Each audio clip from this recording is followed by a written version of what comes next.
evening, SRA Nation. We're excited to get this season off with a bang. I think they're all taking tires. And on top of that, it's going to be saucier. It's going to be an all-out shootout to the end.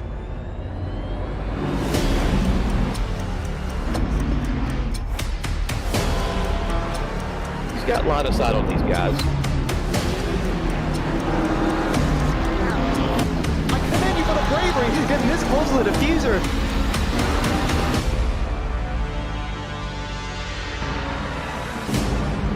All you gotta do is win the race. You don't have to lead a whole bunch of laps. Oh, they're going to be side by side coming into the next corner. Oh, that's a big contact in the back of the field. Can't stay out there like this. He stayed in it! We're off and away for SRA. Welcome everybody to the Sim Racing Alliance. Once again, we are here with Division 5. It's round 3 on Paul Ricard. Once again, I'm Andrew Reif, joined by Andrew Berg, with a phenomenal first name, I must say, and Selena Boonstra. We had... Well, it was an interesting race last week. I don't know, guys, but I am excited to be here today. I mean, give me your thoughts. Andrew, we'll start with you. It was a phenomenal race last week in a lot of ways, but what are you expecting tonight? Yeah, I mean, the story last week and coming into this week has got to be Tyler Thompson. He qualified 4th last week at Snetterton and got the race win. This is a guy who's getting hot right now. I think he's got 10 races in his career at SRA. He's got 3 wins. How about Tyler Thompson? He's a stock. You got to buy low. He's going to get hot. Yeah, he's looking good. We'll take a look now at the track map. It's Paul Ricard, Selena. You and I had the pleasure of taking this one around in the practice race yesterday. It was quite fun. Give us the lowdown. Yeah, it's Paul Ricard. I mean, it's certainly better than Snetterton. And let me just say that, well, Sector 1, it's pretty interesting. You got turn 1, turn 2, and with the interesting flow. And then I will cut to, like, after, like, turns 3, 7, and all the way down after the straight, turns 8, turn 9. Interesting. I'm looking at it wrong. But anyway, turn 10. Probably have the map upside down when I'm looking at, but that's okay. So, yeah, I do have it upside down. Oh well. Anyway, Sector 3, it's got a lot of interesting corners. Like, you got that turn 11, you got that horseshoe type corner, and then you got turn 12, which has a, I believe it's called blind apex, like that blind apex just swinging around. It's a very tricky corner. I personally have a lot of issues with it. I either go too deep or just cut that curb, and you do not want to touch that curb or else your car is going to get unsettled, and yeah, it's not really ideal, but it's quite the tricky track. I mean, pretty excited to see what happens tonight with how everybody will react to it in the night, which is another thing. This track, considering on how wide it is, I'm keen to see the drivers and how they'll react to the night and on how wide the track is. So looking forward to it. Yeah, very difficult to spot braking markers. I mean, that's one of the biggest stories we talk about. I mean, I'm looking forward to the extremely technical Sector 2, of course. How long does it take? It's like 20 seconds to get down the straight on the backside. So slipstreaming going to be a major factor. I mean, let's take a look though at the driver's standings. Of course, this is the one to look at, and we have at the top of the list, it's Tyler Thompson and Thomas Greer. But Andrew, you were talking about something very important in terms of standings. Why don't you give us your take on that? Yeah, absolutely. What you see on screen, it doesn't tell the whole story. The name we should be looking at is Austin Red, currently in 5th. Why do I say that? On the screen right here, it's accounting for a drop round. Well, we've only had 2 races. So Tyler Thompson's got to win, Greer's got to win. But let's eliminate the drop round and let's the true points. It's Austin Red who's leading this championship, and he's got a good margin too. He's got 177 points. He's leading this championship by 40 points. He's got a 4th place finish and a 3rd place finish. In second, Don Queen with 137, and Donovan Colton, a bit of a surprise, with 131. And that's when you get to Greer and Tyler Thompson. We got a long way to go in this championship, but I just wanted to point out the fact that this is accounting for a drop round, and that's very important. Yeah, similarly, I mean, talk about Josh Grush.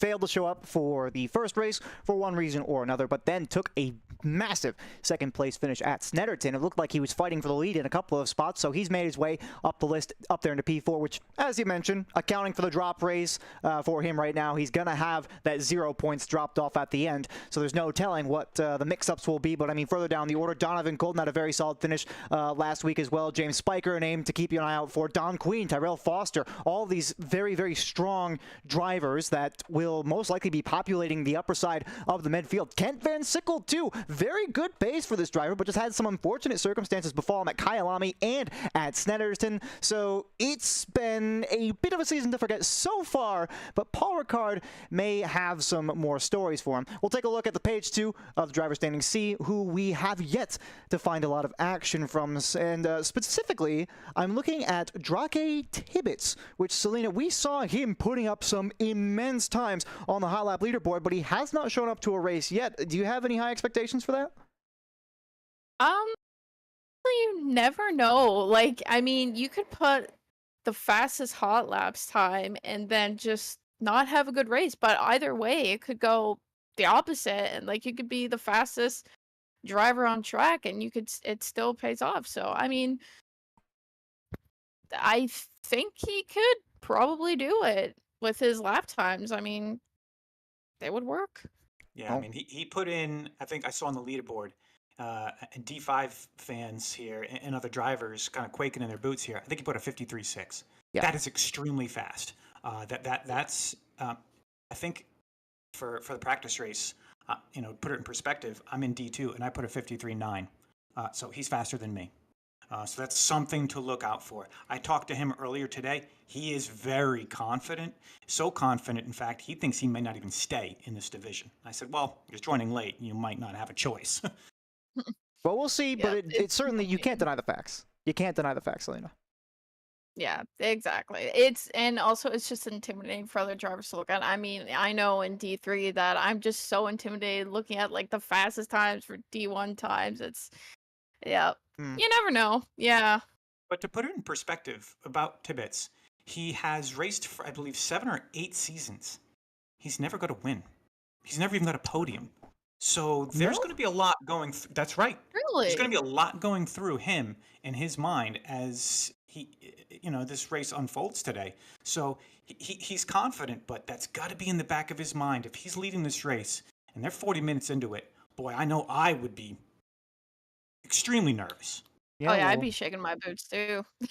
I remember I was at Brands Hatch trying to fight for the lead with Mike Gino, but anyway, that was last season. Yeah, I mean, talk about the team standings though. We'll take a look here, and of course you have them all the way down in 24th, the only team with 0 points. It's Drake Tibbetts and Durban as well in the M4 GT3, which is a fairly strong vehicle at this track. More than a couple of cars most likely going to get towed along on the straight by that vehicle. I mean, we talked a little bit about how much the slipstream is going to be impactful on a 3.5 mile circuit, which is mostly the straight. I do see the drivers starting to load in here, so we'll see if we can't get some eyes on that fairly soon, but it looks like it's just going to be the practice session for a little bit. So let's talk about what we can expect here. The team standings, it's James Spiker and Tyler Thompson up there. It's Corsa Spazatura for OBDA, and as an OBDA member myself, I couldn't be more pleased to see them at the top. They had an incredibly solid finish at the last race. Of course, Tyler Thompson on top, baby, and James Spiker was not far behind, and they've been doing a phenomenal job. David Herrera, notably with a retirement last race,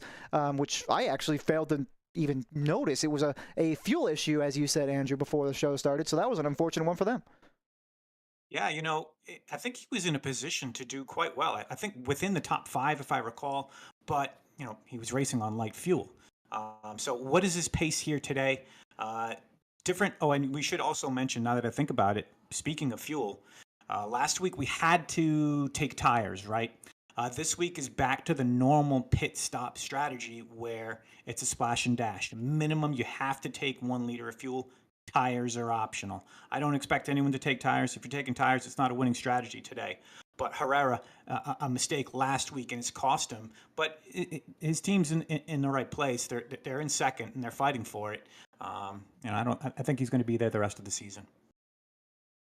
Now, alongside Nathan Schaefer, who a driver that we didn't really talk about a whole lot in the last race. They weren't involved in a whole lot of, well, incidents. We had our eyes on incidents. We had our eyes on a lot of battles. Nathan Schaefer was kind of left to their own devices the last go-around at Snetterton, which is honestly, I can kind of speak from experience on this one. It's probably for the best. You know, just being able to lay down hot laps and focus on your own driving means you don't have to share a very narrow track and a very hard to overtake track. You don't have to share that with anybody else. So he had a bit of a nice time on the last go-around. I'm looking a little bit further down the order. Kent Van Sickle on Planet E Racing there with Mike Cowley. They've both had some solid results with a lot of potential, so keep an eye out for those two drivers. As well, with number 4, it's Fear Nothing Moto with Tyler McCullough and Josh Grush. And I know I butchered his name last time. I tried to get it from him his last go-around, but I'm sure I'll forget. But either way, they have both made a little bit of waves too. I talked about Josh Grush in the driver's standings, who came in P2 last time around. And I mean, Selena, speaking from your perspective, last season you won the team championship from a lot of solid performances. You know, you had a couple of podiums. You didn't pick up a win, unfortunately, but you got very, very close. But it was those solid performances which got you on top. Do you think they're going to have a similar performance this season?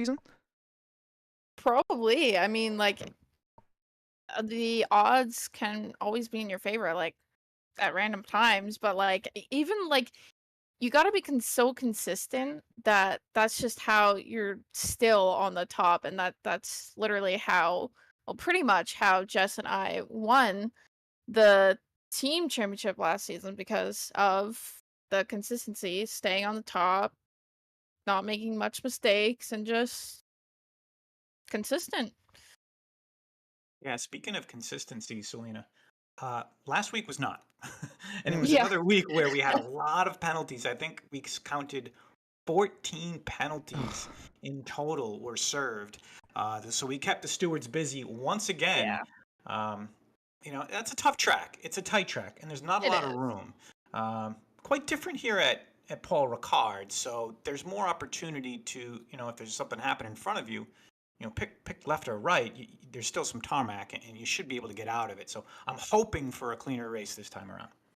Yeah, hopefully. I Pretty will sure it will say- be, but we don't know yet. I will say, as far as penalties go, you know, us Division 3 drivers, we kind of have it nice. You know, same for you, I suppose, Mr. Berg, because in Division 3, we had 3 total penalties in Division 3, and there was exactly one lap 1 incident. You know how I know that fact? It's because I was the lap 1 incident. I got served a 5-second penalty for turning into somebody at turn 1. So that was unfortunate. We both got away from it. So, you know, it was kind of one of those, you know, slap on the wrist type penalties, but I did lose 1 spot for that. So that kind of sucks. But it was still a reasonably good finish for the Division 3 drivers. We get the wonder of being able to watch these races and be like, wow, maybe we shouldn't do that, and I think it actually works quite well for us. But it looks like the drivers are prepping to get out on track for qualifying, which is going to be starting soon. It looks like the free practice has just ended. I want to see some predictions. So I'm going to bring up my qualifying from the last race. And of course, we talked about the pace from Drake Tibbets. 153.6 is the time to beat, but I did see 154.1 from another driver whose name I can't remember off the top of my head. I think it was Big Daddy. Yep, Big Daddy. Yes, so And then I watching out think for him Tyler too. was up there too.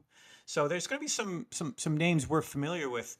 I mean, obviously Tibbets is the guy we're coming into. We think he could be the one to beat today, at least early on. I think he put over 200 laps of practice. At least that's what I saw on the counter at 6 o'clock. So I don't know what he did in the last 2 hours, but clearly putting up the time and leading up to this race. He wants that win. And again, to repeat, he has not got a podium in his 7 seasons of racing at SRA. Is tonight the night? We'll see. I hope he's He's not well watching. He's definitely got it.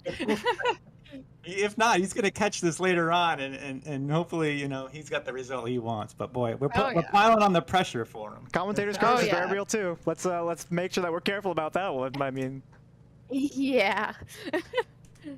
No monkey business going in here. we're preparing to send the silver drivers out here for quali. I don't know. There's been a lot of good. Let's talk about the silver drivers qualifying on the last race. By the way, this was not only a pattern in Division 5. Division 3 was the same story. The silver drivers qualified so well. We're actually going to go on board. I think Big Daddy's the first out of the pit lane. Yeah, so Big Daddy, you mentioned it earlier, put up the second fastest time leading up to this race, right? So you read into that what you want. You know, some guys do their practice on their own. Some guys do the practice in the servers. If you practice in the servers, that's the way to get your name on the leaderboard. So we could be surprised here, right? Big Daddy, he's another one who put up a pretty good time and a very competitive time. I think he's last week he didn't race at Kyalami, but at Snetterton he was 10th, I believe. He qualified 10th at Snetterton. So silver drivers have been very, very strong this season, and the difference between silver and gold is so small right now. I can just feel it, right? Yes. And thankfully, I got my MFD on the right spot before we actually started qualifying. So imagine that. Broadcasting is hard, ladies and gentlemen, but you know, we're doing our best, and hopefully you're enjoying the show.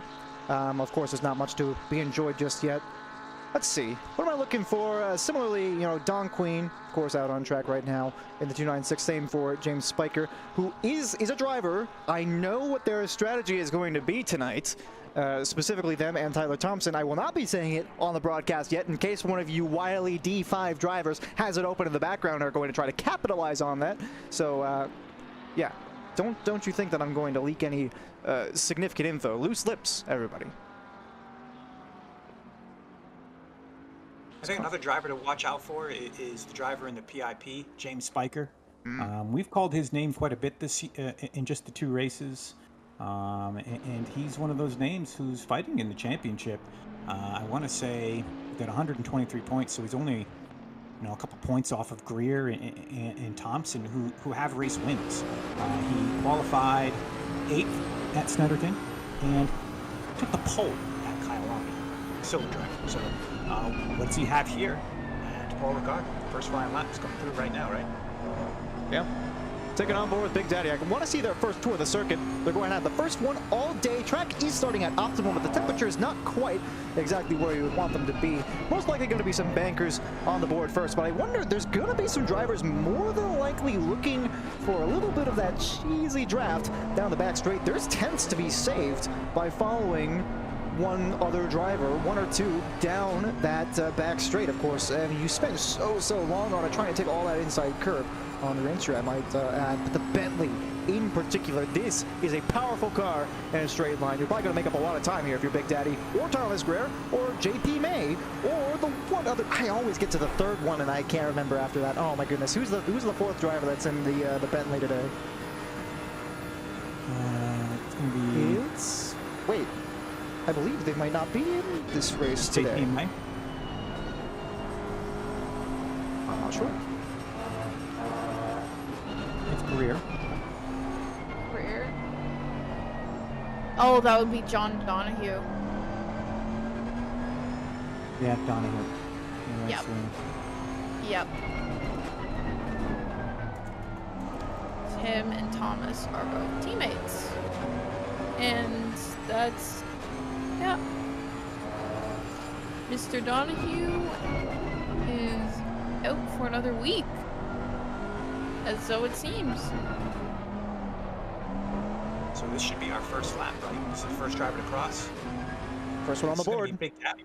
Yeah. And it will be, well, provisional pole, Point. obviously. That's a strong 1.7. time. That's a good lap. Yeah. That's a good first lap. 54.7. Already put my times to shame. I'm a D3. Well, we'll not talk about that. I'm gonna go now to Queen as we got more times rolling up. Rockeye Tibbetts only 1/10 behind for their first lap. And oh, you can see there, of course, taking all of that exit curbing right there for Queen. That's what you got to do in this one. More times rolling in. It looks like there's going to be it's a lot of seemingly banker laps, or perhaps it's just the pace disparity. I mean, there are certainly some incredibly fast drivers in Division 5, but I believe Christian Morris, I mean, in P3, about a second and some change slower than Drake in P2. Yeah, here we go. It's Daddy versus Tibbetts. And again, these are the fastest 2 guys leading up to the week. Both silver drivers. So we're going to mix it up with the golds again today. Just a tenth separates the two of those drivers, 54.7 and a 54.8. Coming in, the next fastest driver is Austin Red, and that's another driver leading this championship, not accounting for drop rounds. So it's Daddy, Tibbets, and Red. See Schaefer's about a second down on a 157.3.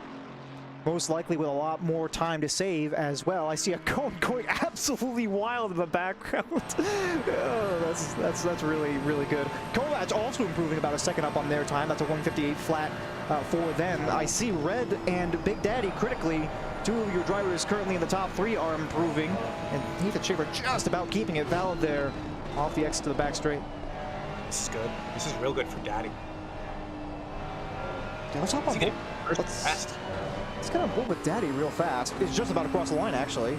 Just did cross the line, 154.4. So improving Tibbets. I think he's gone off somewhere on the track. And Selena, talk about how easy that is to do that, because he's just wasted 2 minutes going around this track with a dirty lap.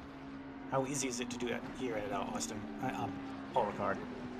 Yeah, it's really easy to do, considering that this is quite a fast track with all those left-handers, right-handers. It's really easy to go wide, and some corners, I believe it's turn 5 or turn 6, where that, if you touch that curb, you're gonna go wide anyway. And if you go too wide before you hit that apex, you're gonna get an invalid lap, and it's a very tough track when it comes to track limits. Like, you got to be very precise and really be on your braking points and turning points to try to avoid that. So we've got a couple more drivers crossing here. Yeah, time's continuing to tumble. I'm seeing a lot of green on my race control right about now. Red. I'm going to get on with Tibbets right now, about a half second up on a 154.8, looking to take provisional pole right about now. Big Daddy doesn't have a response immediately. They're already on an invalid lap, coming up onto the finish line. Just before that, 50 bore in the BMW. Absolutely mighty in terms of stability is this car. I see Tyrell Foster's got a bit of a yellow. They're going to return to the pit. They actually put up a fairly good lap just a little bit ago, a 55.8, which is roughly their maximum pace. More time saved here, though, for Drake Tibbets into the long left-hander here. Very challenging corner to get right. Trying to be as early on the power as is possible without sliding that car, riding that curve all the way up into the braking zone here, into the last two corners of the circuit. Now, did he bail out of that lap? It looked like he might have braked early. No, I think this lap's gone. Oh, yeah, he's his lap is validated. gone. Unfortunately, That would have been invalidated. pole. That would have been pole. He's going to have to do it again. He's running out of time. So I mean, front row's not bad, right? He's going to want to be on the front row. If he's not pole, he's got to be on the front row. Yeah. It's a lot of pressure too, because as I've said, it's power card. Like, it's really tough to keep it really clean here without going over the track limits, because it's just wide. That was Kovac around in the background. Mike Cowley here, not necessarily on an incredible improvement, but looking to move up on their time at the very least. It doesn't look like they're going to gain any positions out of this one, but of course, you know, if you have somebody else come at you with a response, it looked like it was a little bit wide there at T-Last, and it's actually going to take all of the advancement that they got. Austin Red, I think, just lost a lap time, and it's Drake Tibbets again on the charge, onto the back straight, about 4/10 up. Can they take pole away from Big Daddy, who actually is also on a lap just a little bit further up the field? So we'll watch that one as it's Tibbets behind, trying to steal this one away. Who can improve more? Yeah, both of these drivers are putting up bests here. This is going to be close. This is going to be very, very close, and they're near on track. So Daddy's going to cross first, and Daddy's on the main screen, and then Tibbets is going to be on your picture-in-picture. Oh, that was well wide though from Big Daddy. And it's going to lose a lot of time. They're only about a 10th off. Still an improvement though on a 154.4. I'm not sure if Drake will have it just quite.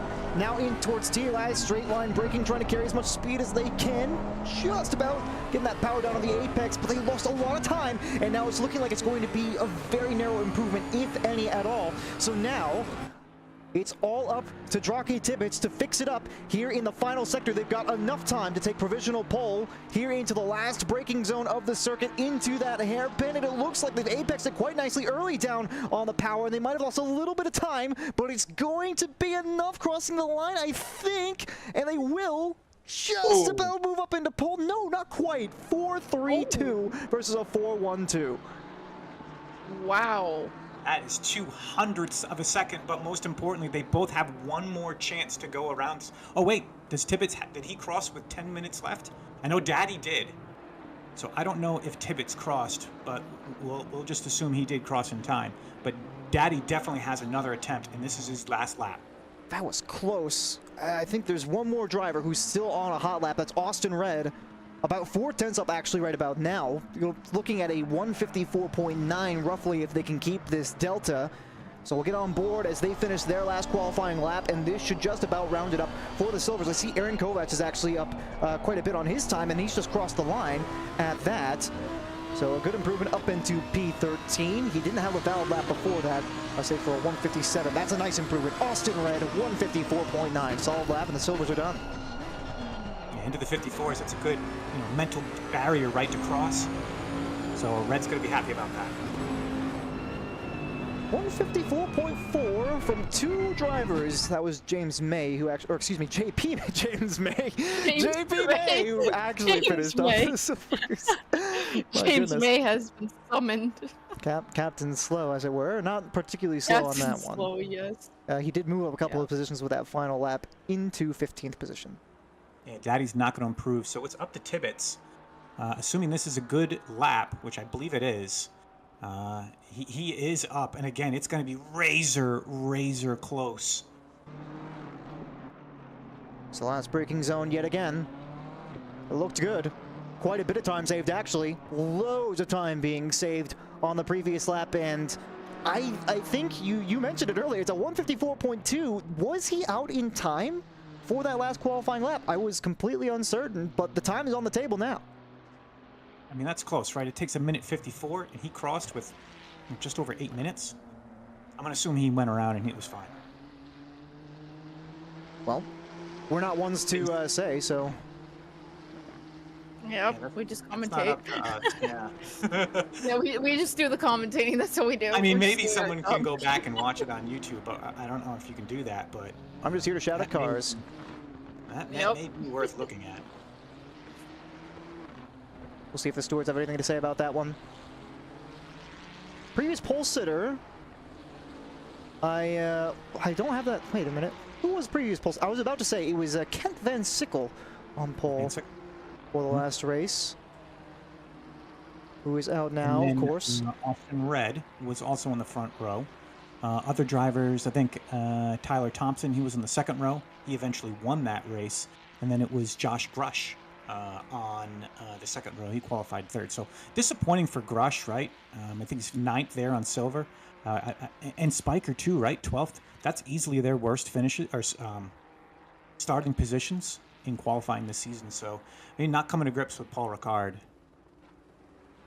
Grush did move up quite a few positions during the race, and P9 provisionally is certainly not bad. If it's the same story as Snetterton, then the qualifying from the gold drivers may not be quite as impressive as maybe the gold drivers would hope. I'm getting a few, I think just a couple of cars joining up on the server right now. Rene Yuki is going to be the first one across the line for the gold drivers in the Nissan GTR, which is one that we didn't see a whole lot of last season. Got that recent balance of performance buff and is quite the rocket ship in the straight line. They're going to be across the line here with a relatively nominal 156 flat. Nothing to write home about necessarily.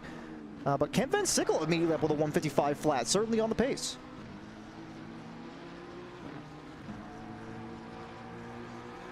Yeah, Van Sickle in the championship mix. He was the fastest lap at Kyalami during the race anyway. And so he was really strong there. I mean, he got T-boned. He had nowhere to go, and his race was eventually over. I think he finished mid-pack, but, you know, he certainly got pace on the race, though. I think he still continues to struggle, you know, just racing around other cars, racing in traffic. That's something he's got to improve upon if he wants to really be a force in this championship. Oh, I see Kent Van Sickle right now up on their time, but an invalid lap. So they're going to have to go around again. Yeah. Renaoki also up on their time. Donovan Colton joining that group, but it's Vitia right here, who is right now in P5 with a 155 flat, and they might get a bit of the tow down here on the back straight from the driver in front. Who is that? Who is that immediately in front? I don't have that. I think that might be Tyler Thompson. So a bit of a draft here, and Tyler Thompson is also improving, so this is going to turn into a bit of an odd scenario. I don't think the car behind is quite closing up, so I don't anticipate any issues. Colton actually on a massive fly of a lap, 1.2 seconds up on a 156.4, so some quality improvements going on there. Yeah, Colton quietly, becoming a really good racer. He's a rookie. He started racing 2 months ago. So he had finishes of 13th at Kyalami, and at Snetterton, he finished 5th. So, he's coming on strong for a guy who's only been on the wheel for 2 months. Looking really good. I think he's got 100 and... So you forget the drop round, right? Remember, folks? He's 3rd in the championship. I don't think he knows that. We had a big lap here, about 1.5 seconds up. That's going to move him quite far up the order, actually. We'll take a look as he crosses the line up into P3 with a 154.9. Very solid lap. That puts him past Austin Red. Ken Van Sickle also now on a valid lap again, still up on his time and looking towards the back straight here, actually gaining quite a bit here onto the back straight, almost 7/10 up on a 155 flat. This could easily be a pole lap here. Yeah, this is a big gain here. It's a big move. He's going to be very, very close. You're right. He needs this too. Because he's a guy I was mentioning earlier. He seems he's very, very fast in space. So starting on the front row, right, with no cars in front of him, is he the type of driver who can get in the lead and just take off, right? He needs it. This is gonna be big for him. He's got to be on the front row if you're Kent Van Sickle. He's had demoralizing finishes to the first 2 races, hasn't he? That is very true. He went a little bit deep there, immediately off the back straight, but he still got quite the sizable advantage here. About 7/10 up, moving into the last bit of this lap. Only 2 braking zones to go. Looks fairly solid through here. Trying to carry that speed as much as is possible down on the power real quick before breaking in a straight line in towards that apex. Very nice rotation in that Ferrari, but it looks like it's still going to be a bit of a time loss there for Van Sickle. So not the lap he was looking for, but he's still got 1 more tour, if not 2, of the circuit up into P3. Yeah, it's still 2 silver drivers on pole. We saw this happen at Kyalami. It's Tibbetts, Daddy, both silver drivers. Can Van Sickle improve? Who else is out there? Herrera. Yep. He's moving up the order. Just across the line now, actually, into P4. Solid improvement there. I'm on board with Tyler Thompson, going to improve by a couple of tenths here into P11. Not the greatest position, but certainly for a driver with decent race pace, that's not a bad start. Renaoki is also quite far up on their time. 3/10 only in Sector 1, so there might be a little bit left in it for this Nissan GTR.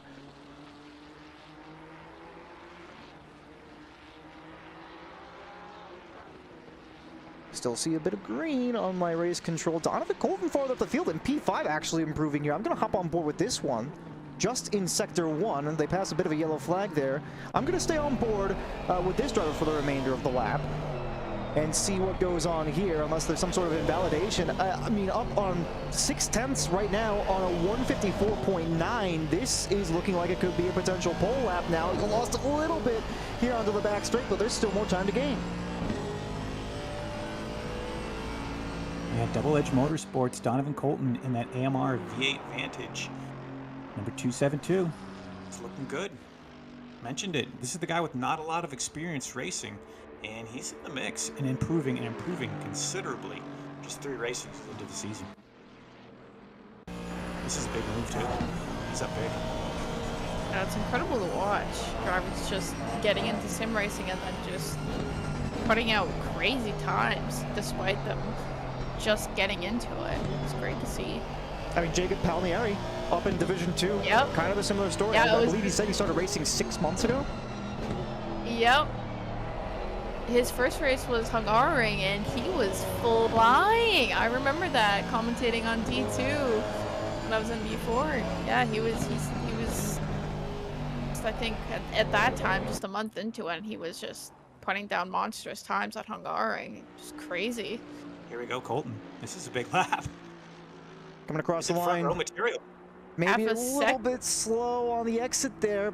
It's still enough for P3. P3. Only just a little Top bit three. slow. 7/100ths of a second. Kent Van Sickle looks like he's got a yellow flag. That's going to be the end of his qualifying session. VTI just improved a little bit. 154.9 will be their final time. I see Kevin Unda in the back and Mert Mertson. Kevin Unda improving to P12. Mert Mertson looking like they're going to be the last in the qualifying session, up into 26th position for the start of this race at Paul Ricard. It's Kent Van Sickle in 4th place. That is one of the biggest stories that I'm watching for. He has had a mare of a time in the last couple of goes around. So I don't know. I don't know how to feel about it necessarily, but Jockey Tibbetts on pole. We knew he had the pace. And Big Daddy in second. Yep. This is exactly what we expected. Donovan Colton, though, in 3rd. Huge story for him. Yeah, that's a bit of a surprise. We knew Tibbetts. We knew Daddy. Colton, though. I mean, he's the fastest of the pros, but let me tell you, I don't think he feels like he's a pro. He would consider himself, or a gold driver, I should say. But it's silver once again. Tibbetts, Again, Daddy. yeah. Oh, But Donovan Colton is in P1 in gold, so for a class. So we'll see what he has up his sleeves for this race. If he can actually beat Tibbetts and Big Daddy. If, and that's a big if. Once again, looking over, Yeah, looking big over if. the field here. Lots of good-looking cars and very, very nice scene here at night at Paul Ricard. Not a lot of lighting going on, so as we mentioned before, it's going to be quite challenging to view your breaking points. But again, very, very solid-looking field in general. Yeah, well, the stage is set. It's Paul Ricard, and we're racing at 11 p.m. So the stars are out. It's a very smooth and very flat track. 13 turns, 3.5 miles around Paul Ricard. A very different track to what we saw last week at Snetterton. And the big thing with Snetterton was there was grass, right? There ain't no grass at Paul Ricard. If there is, I haven't found it. Probably somewhere out in the open on the French countryside. Maybe we can. Or on the inside somewhere. The Give me, there's got to be some grass. Well, it's gonna be hard to spot. It looks like there's just grass just outside the circuit. Yeah. Just outside the barriers. I don't think anybody will be able to touch that today. But I mean, even on that note, we talk about, you know, track limits being quite challenging to get past, and we did talk a little bit in the driver's briefing, I'm sure, about cutting the track. There's probably going to be more than a couple of drivers who go a little bit wide at some spots. There might be some drive-throughs, but notably, you know, off the back straight, you can run that fairly wide, but as long as you get back inside those little markers on the edge of the circuit without getting a track cut. Yeah, so you're right. That's going to be important. I think it's 3 cuts, right? Before you're going to serve a drive-through. Someone's going to serve one today. In the practice races, we saw quite a few. That's a bold prediction. I'm not sure if I would say somebody is going to. Will somebody? I mean, it's likely. Can I say that with confidence, though? I think so. I saw a handful get handed out the practice race. Now, I get it. It's a different mentality when there's really nothing on the line. But, you know, it's funny. There's a spinner in front of you, right? Okay, and what do? You keep the throttle all the way down and you just pass on the outside of the track. The game thinks you took an advantage, right? So it can happen even when you don't even mean to at Paul Ricard. Speaking of, I just saw somebody cut the track on the formation lap. Not sure if that's sanctioned by the SRA, but at least you can't take anybody out doing that. Again, it's Jockey Tibbetts. 0 race experience so far this season, but very experienced in the grand scheme of things, leading us out here for the outlap. And prepare. Go grab your popcorn right about now if you've got the time, because it will be a long, long way down the back straight here on formation lap pace. I don't know what to think. Herrera could really use a recovery from the last race. Don Queen kind of looking for the same story. I mean, there's a lot of quality drivers who qualified fairly highly here. Ian Demler in 12th is something that we didn't really touch on. An incredibly strong potential driver who just has not had the finishes so far. Yeah, I think Demler, where was he last week? He finished pretty low down the order, 30th, with a 15-second time penalty. Yeah, he's been in the mid-pack for some of these races. You know, he did well to improve at Kyalami. You know, he picked off some people, but he's a D4 driver, dropping down into D5, and just not playing out the way he probably hoped. But he's also a kind of driver who needs a full campaign. I think he kind of skipped some races, and I think he's. We'll see what he seems to be here every week, and that's what he's going to hope for, but needs a better investment. I'll take a look at my my options real fast, just see if I can't get. And yeah, of course, we're talking about the we're talking a little bit about the settings here, but I just need to make sure that people can actually see this race, and giving the contrast a little bit of a bump should help, and we'll give a little bit of exposure as well. So Speaking of seeing this race, I saw, I think it was an Aston Martin somewhere in like way back at the mid-pack, just going way out into somewhere, and they weren't glitching. They were just, I don't know, taking a tour around Paul Ricard or something. That was interesting. We'll just try not to talk about the things that happen before the race. If it happens before the race, yeah, it doesn't count.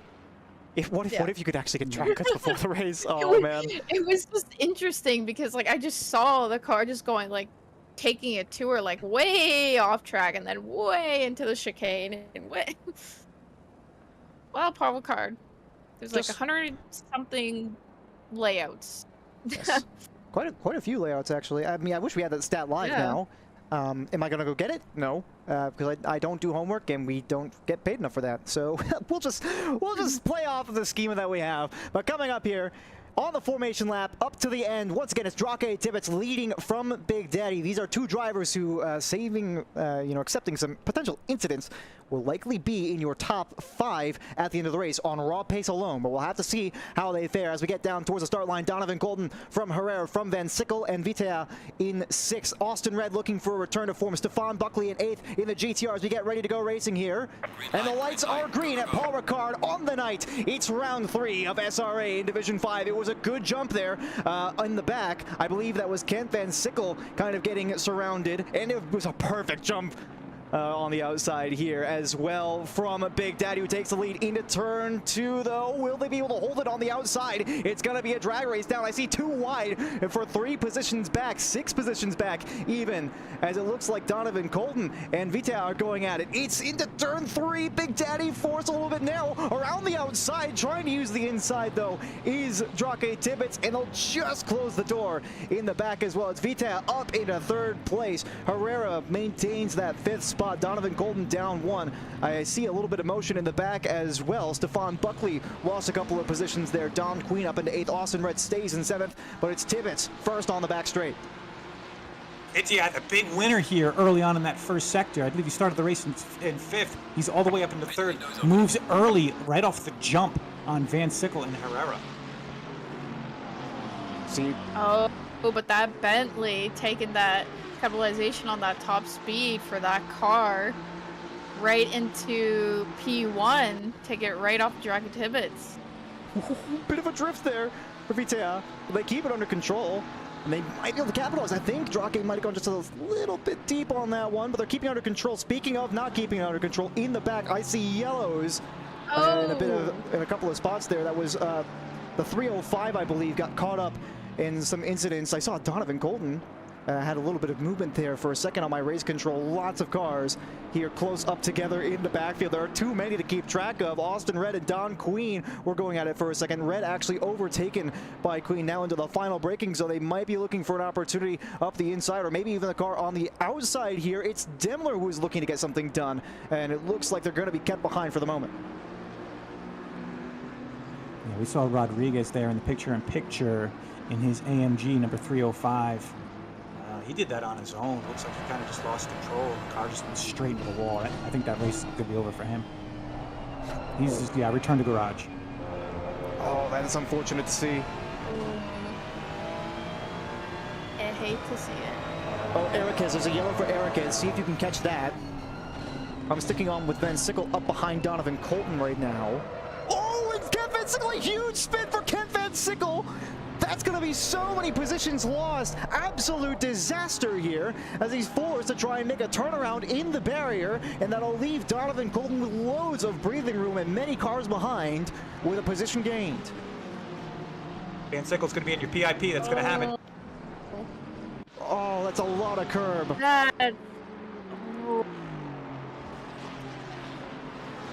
Van Sickle just can't catch a break. He's going to have to make a recovery drive now.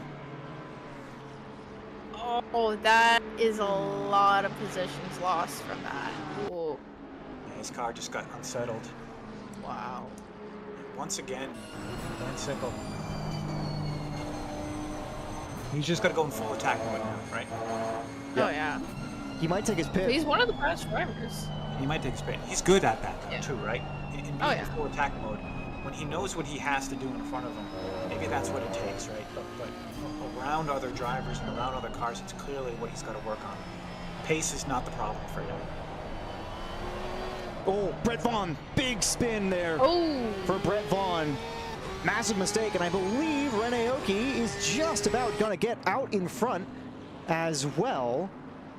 And I did notice it was James Spiker and I believe Tyler Thompson who both took their pit stops pretty much immediately. And oh, that's a lot of wheel spin for one of the cars in the background. It looks like they're heading, no, they're not heading on into the pit lane. They were inside the white line. Aaron Kovac has got a yellow. Aaron Kovac has gone around before T last. We'll see if we can catch that one back for us. I didn't quite glimpse it. I'll get on board with Austin Red in the meantime. Picture in Picture is going to have your lead battle. We are on board Tibbetts as the bumper cam headlights shining bright on Big Daddy. So these two swapped positions on that first lap. It was Tibbetts who was on pole, Daddy in P2. But just after a couple laps here, it's Daddy now in front by 0.8 seconds. Ooh. Don Queen, decent run on Herrera in front. Onto the back straight, have to afford some space on the inside. And oh, that's a huge hit! Herrera and Queen both into the barrier at maximum speed. The 187 and the 313, huge damage, surely. Oh no. Oh. See him back. Back onto the circuit, rejoining, and I don't know about that one. That's going to be drop round material right there for Don Queen. He was second in the championship, 137 points. It finishes at Kyalami 5th in Snetterton. He was 11th. Consistent from Don Queen. Not today. That is some hefty damage with Herrera. Hefty. He's really struggling with handling, and the car just does not want to respond at all. Oh, that's heartbreaking for him and on Queen. Herrera down 21 places now. You got to feel for Herrera, right? After the strategy error last week, not taking the right amount of fuel, and the rules were you can't take fuel. So he raced with the fuel he had, and then returned to garage. Race was over. And now this one's over before it even began. Talk a little bit about a positive story. I'm on board with Tyler McCullough. Up 17 places so far this race. Critically though, 4 drivers opted to take an early pit stop. Ericez actually up 2 places after the pit stop, but Tyler Thompson, Kent Van Sickle, who we saw with a little bit of an incident earlier, Herrera is now in the pits to fulfill that mandatory pit stop. And I could have sworn that James Spiker was taking their pit as well. Do you see them on the timing tables? Hang on a second. Is Spiker even out on the track right now? I don't see him. He's not here. Oh. He didn't make it after the qualifying session. He was in. Uh-oh. Oh no. That's a disaster for what was the leading team in the team series. Oh. Well, that's of course Spazzatura, right? They're both Thompson. Thompson and Spiker. yeah, Thompson's still in the race, still very much in the race at that. Like I said, already having fulfilled the mandatory pit stop, that was their strategy, is take that pit as early as possible and just get some clean air and hot lap, which they had a reasonably good qualifying time, so I cannot fault them for that. We just saw Kevin Unda versus Ian Demler a moment ago. Some clean racing off the back straight. We move further down the field. It's Matthew Eriquez up against Stefan Music in front. Stephanie Fisher also behind. A little bit about Eric. Steven Music. He is racing. There's Mike Eriquez and Matt Eriquez. And Mike Eriquez is the father. Matt is the son.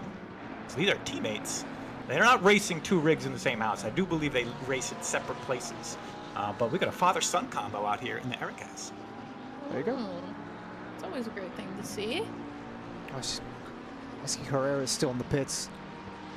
1 minute 16 and climbing on the time stopped. Rodriguez also looked like they had to fix some damage. 1 minute 38 was spent in the pits by them, but they're still out on track. I think I've seen a retirement. I think we're missing one of the drivers that was involved in the incident. I see Aaron Kovac has got a yellow. Aaron Kovac is the wrong way on track here, just a little bit outside, and he's going to continue to move down the order. That was rejoin. That was one of the rejoins of all time. Did avoid contact, but looked a little bit dicey there for a second. This has been a wild race, that's for sure.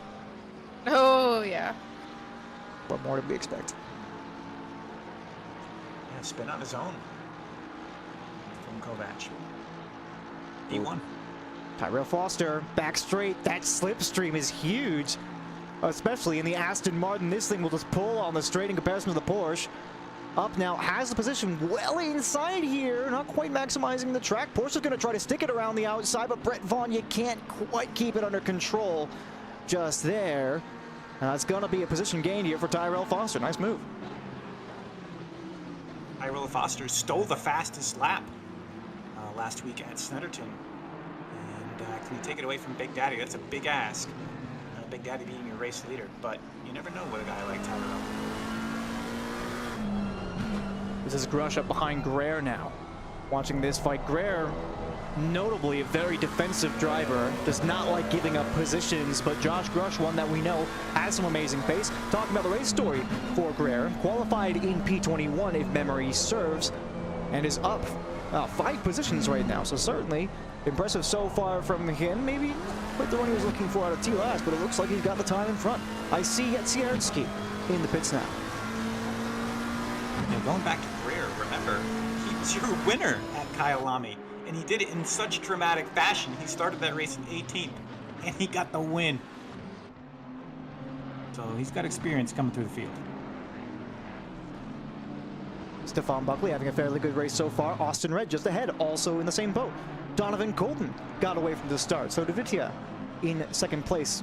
Drake Tibbetts actually dropping to Big Daddy. We haven't really covered that front-running race, but I'll take a moment now to just talk about that for a second. It's a 2-second gap just about here as they're on the back straight. Best lap was the last for Big Daddy, a 154.645 versus the best lap from Tibbetts, also their last lap, 154.872. So the race pace not quite there for the BMW behind.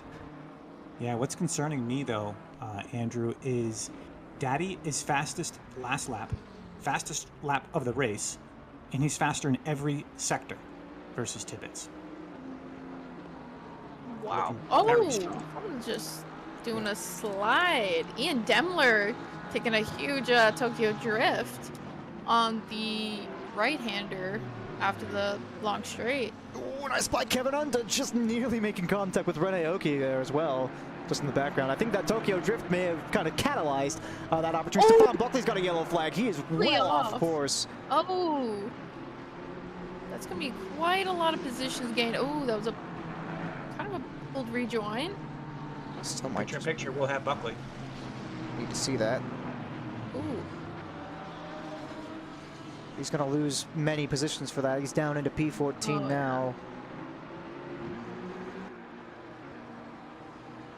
Yeah, I'm not sure where that happened. Maybe we just missed it. Well, one way or the other, we did see him with a spin. So there's no questions about that. I just saw Aaron Kovacs take Mertzen further down the field. move there. Brett Vaughn, oh, that's past McCullough, and then Brett Vaughn goes off, maybe a moment of oversteer there on the exit of turn 2, and now McCullough is going to have the run yet again. Brett Vaughn up on the inside, trying to take that apex, lots of curb, and now trying to force it a little bit down, rubbing his racing here. It's Brett Vaughn trying to stick it up for the hairpin yet again, and I think they'll just about have the lead on this one, in towards the back straight. I like the line McCullough's on. That's the preferred racing line. Ooh, Vaughn wide. I think that might have been a track limit violation. And now they're going to lose the position as well. And then immediately behind, it's Buckley in the GTR behind Rufus here. And they're getting quite close here on the straight. Trying to fight for that slipstream of the car ahead, I see, but the GTR is just a little bit too strong. And Buckley's going to have it.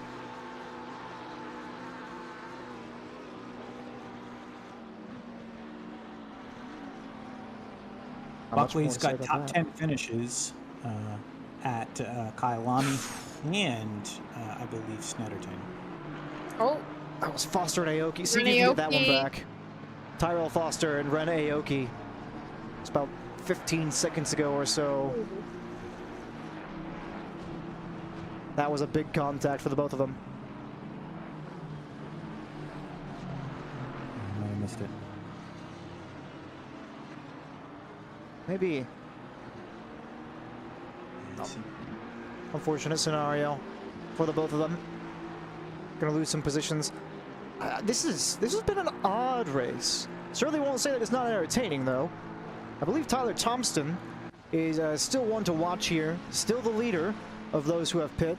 Their best lap at 156.6 though, so their race pace not quite matching up to what we're seeing in the front of the field. But we'll have more on that later.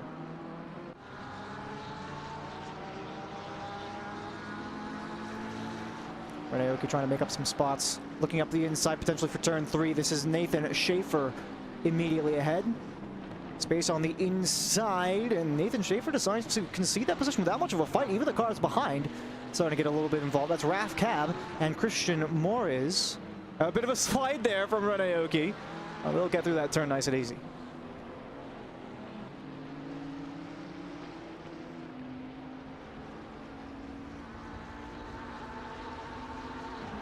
Brett Vaughn, I think, continues to have some struggles here on the back straight. They're closing up to Buckley ahead. Couldn't quite make the move, and now they're getting reeled in by the Porsche behind. That's Rufus with Josh Grush also coming up, less than a half a second back. This is a braking zone you tend to not want to be side by side for in.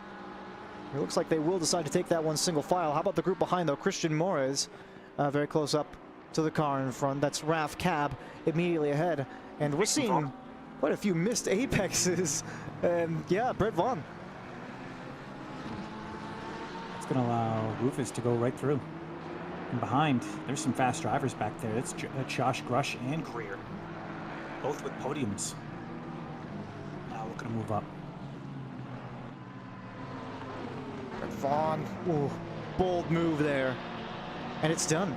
The 280 falls behind. I think he's going to have this one nice and easy into the last braking zone. And they're on their way down the back straight. The front straight, excuse me. Yeah, not the best of laps for Vaughn there. Now he's going to be under attack from Rufus. This is Rufus picture in picture. That's Vaughn just in front. Oh, there's a good. Who's that? Ooh. That's Grush.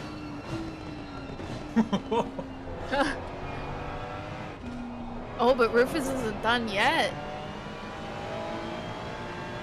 Side by side, and it just looks like Rufus just sends it beautifully and makes it stick.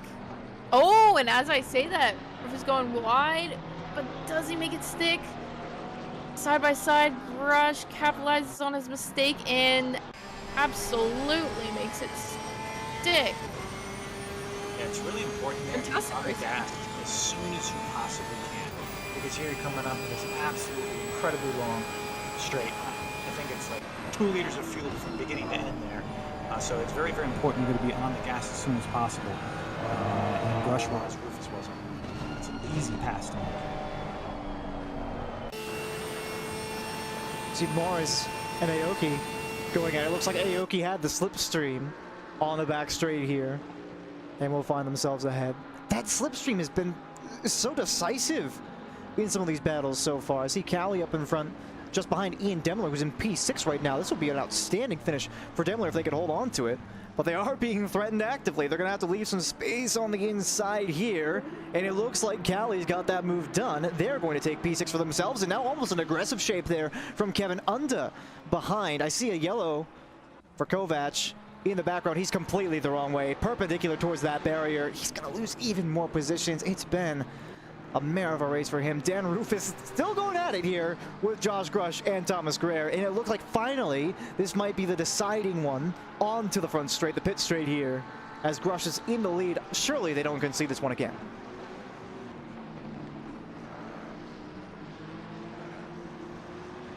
Yeah, let me hop over to Grush on, or Rufus. Actually, no, Greer. I'm sorry. I want to go to Greer on the bumper cam here in picture-in-picture. So that's Greer. We're riding aboard. Rufus just in front in the Porsche, and then Grush in the 351 McLaren.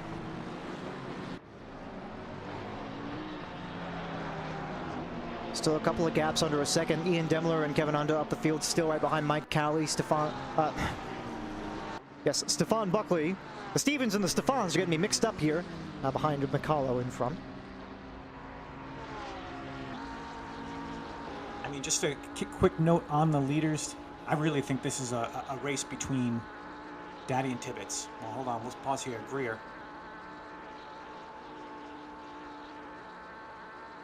That Porsche will get unsettled in the braking. Yep. Pretty much have to concede there if you're Dan Rufus. Oh, that's surely going to be a track cut, though, for Thomas Greer. Yeah. He's ripped straight through those signs, which define the edge of the track. Well, hey, the move's done. I guess if you have to burn one of your track limits violations, you know, one for every 20 minutes of the race. We're about 20 minutes in. There you go. Yep.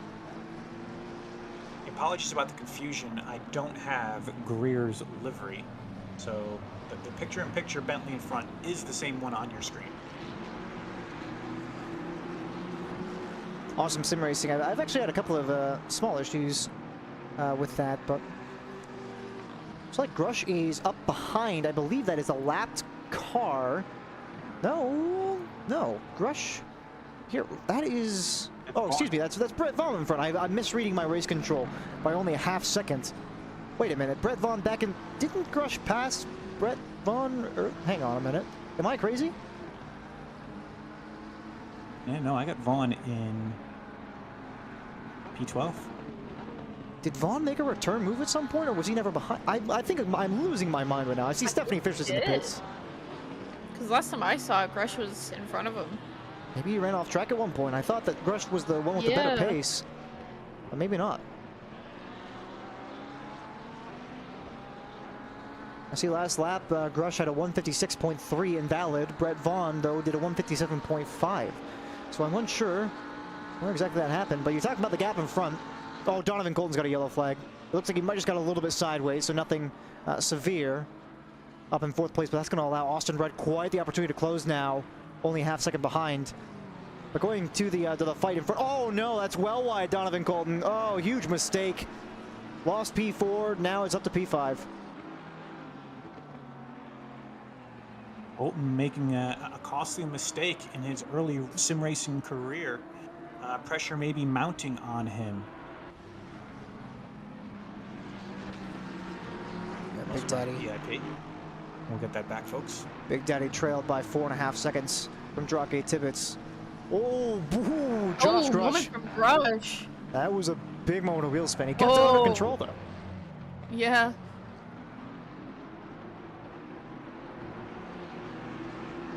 Certainly a bit of a close call.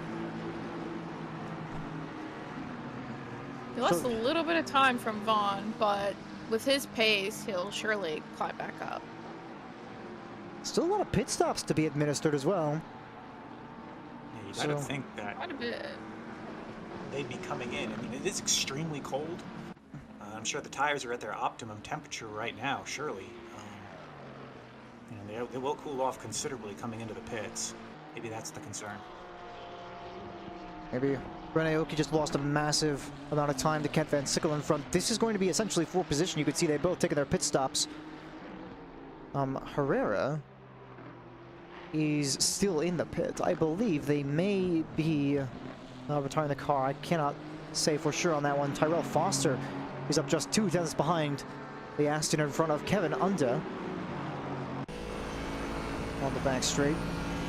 This seems like a relatively cut and dry race for a lot of these drivers. It's mostly been up to, I would say, individual errors. We've seen contacts a couple of times, but the story of this race really just has come down to being able to spot your braking point reliably first off. So it can be quite challenging to spot it off the back straight and a little bit of wheel spin in front. That's a yellow flag. I see a yellow flag for Austin Red. Completely the wrong way yet again. And he's doing donuts in the middle of the track. Has to hold the brakes now. Hopefully no contact. Cars going left and right.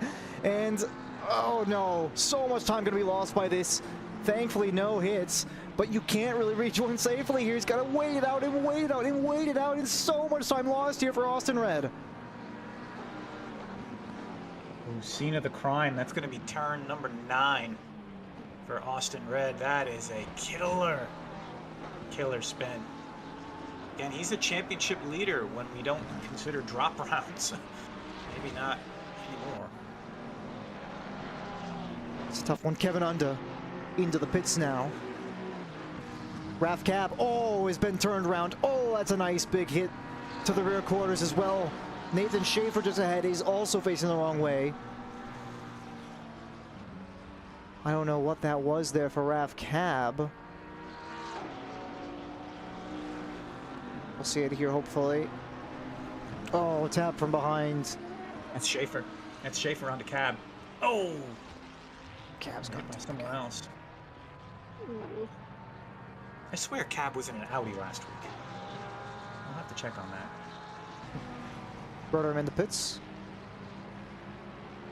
Honestly, I feel like it's a similar situation where if we haven't said your name all race, it's either because you are in the front and leading, or you've been in an incident. Unfortunate to say. Yeah. Actually, though, Tyrell Foster, we've seen it overtake in the same spot earlier on. I think it was for P11.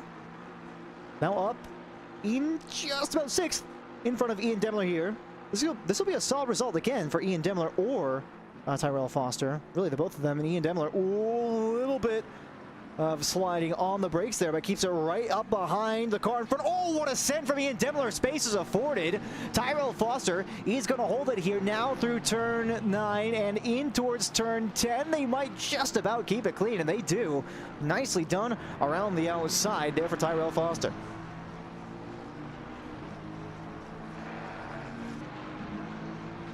Oh, I switch over to Stefan Buckley, and he's in the gravel.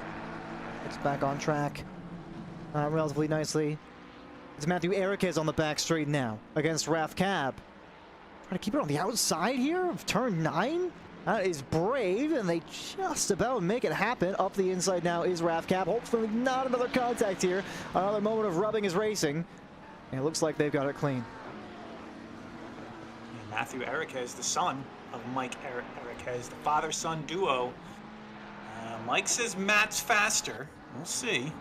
Looking like good moves right now from Matt Eriquez. Oh, Grush again. Inside of turn 1 against Brett Vaughn. Looking for the switchback is Vaughn. Maybe trying to get the better of the exit here on turn 2. They might just about have it. I don't know if they're going to be able to go for a move here, but this has been pretty much the battle of the race so far. Josh Grush giving a bit of a defensive shape, and no move will be on there for Brett Vaughn. They're going to have to tail this one onto the back straight more likely than not for just another go at the car in front. I think this may have just released Josh Grush, though, right? He's moved up the order. He's up 10 places so far this race, and he finished P2 last week at Snetterton. So it looks like he's finally got through that mid-pack that was really, really slowing him up, really, really clogging it up. Everyone was passing each other. Did Grush just get released, and now is he going to off to chase the leaders? Thomas Greer, back straight against Brett Vaughn. That penalty's so powerful. We're seeing so many gaps really culminate here on the back straight. I see Austin Red as well, trying to pass on Steven Music. Greer up the inside, space afforded. Now maybe looking for a return move for Vaughn. He's gonna stay behind. Maybe the wise move. It's Steven Music again, and Austin Red going at it. Gap about as small as you can get, but that slipstream is powerful enough to see red well in front by the braking zone. And further down the field, Matthew Eriquez, yet again. Yeah, and this Eric is on cab. I like Eriquez's line. Here's a very, very long right-hand turn. Difficult to find your braking marker. I like the curb on the inside. You're looking for a tire marker. You're kind of on and off the throttle here. Not a place to move, or to make a move, I should say. There's a few here in Sector 3. Buckley making a move on McCullough just a few moments ago out of the final corner, just getting a better exit on McCullough. Beautifully done, very clean from the both of them. We did just see actually McCullough gave a little bit of a love tap to Buckley there at the braking zone of turn 1, but they both got away from it. So that'll be tacked up as just a bit of a racing incident, more likely than not. See Brett Vaughn closing up to the bank of Greer. This has just been a train for them. Greer did let a bit of a gap develop to Grush in front. He'll probably be happy to see that as he continues to try to improve throughout this race. But we're seeing more in the pits. It's Music and Eriquez who dip out to fulfill that mandatory stop. We're about halfway through, and most of the gaps are, well, about where you'd expect them to be, except for this small train of cars that we've got going on. And then it's Mikalo up behind Buckley. That slipstream, again, so powerful. Even with the GTR, more likely the powerful car in this duo. That McLaren is gaining and gaining and gaining into the braking zone. Space on the inside. McCullough's going to take it, and now into the second braking zone. This GTR should be forced to stay on the backhand. And it looks like that will just about be the case. Maybe trying to sneak back with a move, but there's nothing there.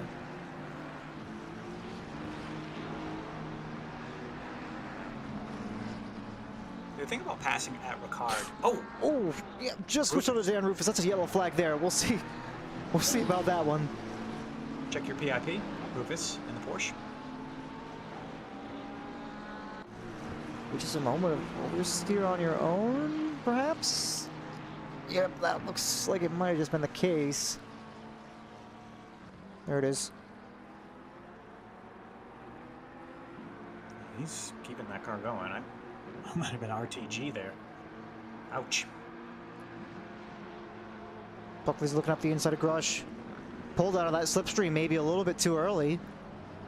But the gap was down to just about 0.0. You can't really get away from that. It is going to be Rufus, Vaughn, and Morris in the pits all simultaneously. Grush wants this position back now against Buckley. I was just looking at the main screen. I still somehow missed that move. Up the inside goes Grush, trying to stick it on the out, but can't quite make it happen with that grip. This has been an ongoing battle. I feel like I just got to get some popcorn and just keep an eye on this one. It's a 9-second gap from Drake Tibbetts in second place to Big Daddy. It's a 7.9-second gap from P3. That's Vitea against Tibbetts. So this is really one of the biggest battles that we're seeing so far. Yeah, this is Grush. He's coming. I think it's only a matter of time. And if it's not coming, then he needs to. Don't worry, that slipstream's pulling him right back in. Oh my goodness! Yeah, wow. Just look at that speed difference. You don't have to pass. You can just put Buckley in a weird spot, right? You don't have to make the move. Very nearly contact. Sticking it right on the inside, but lives.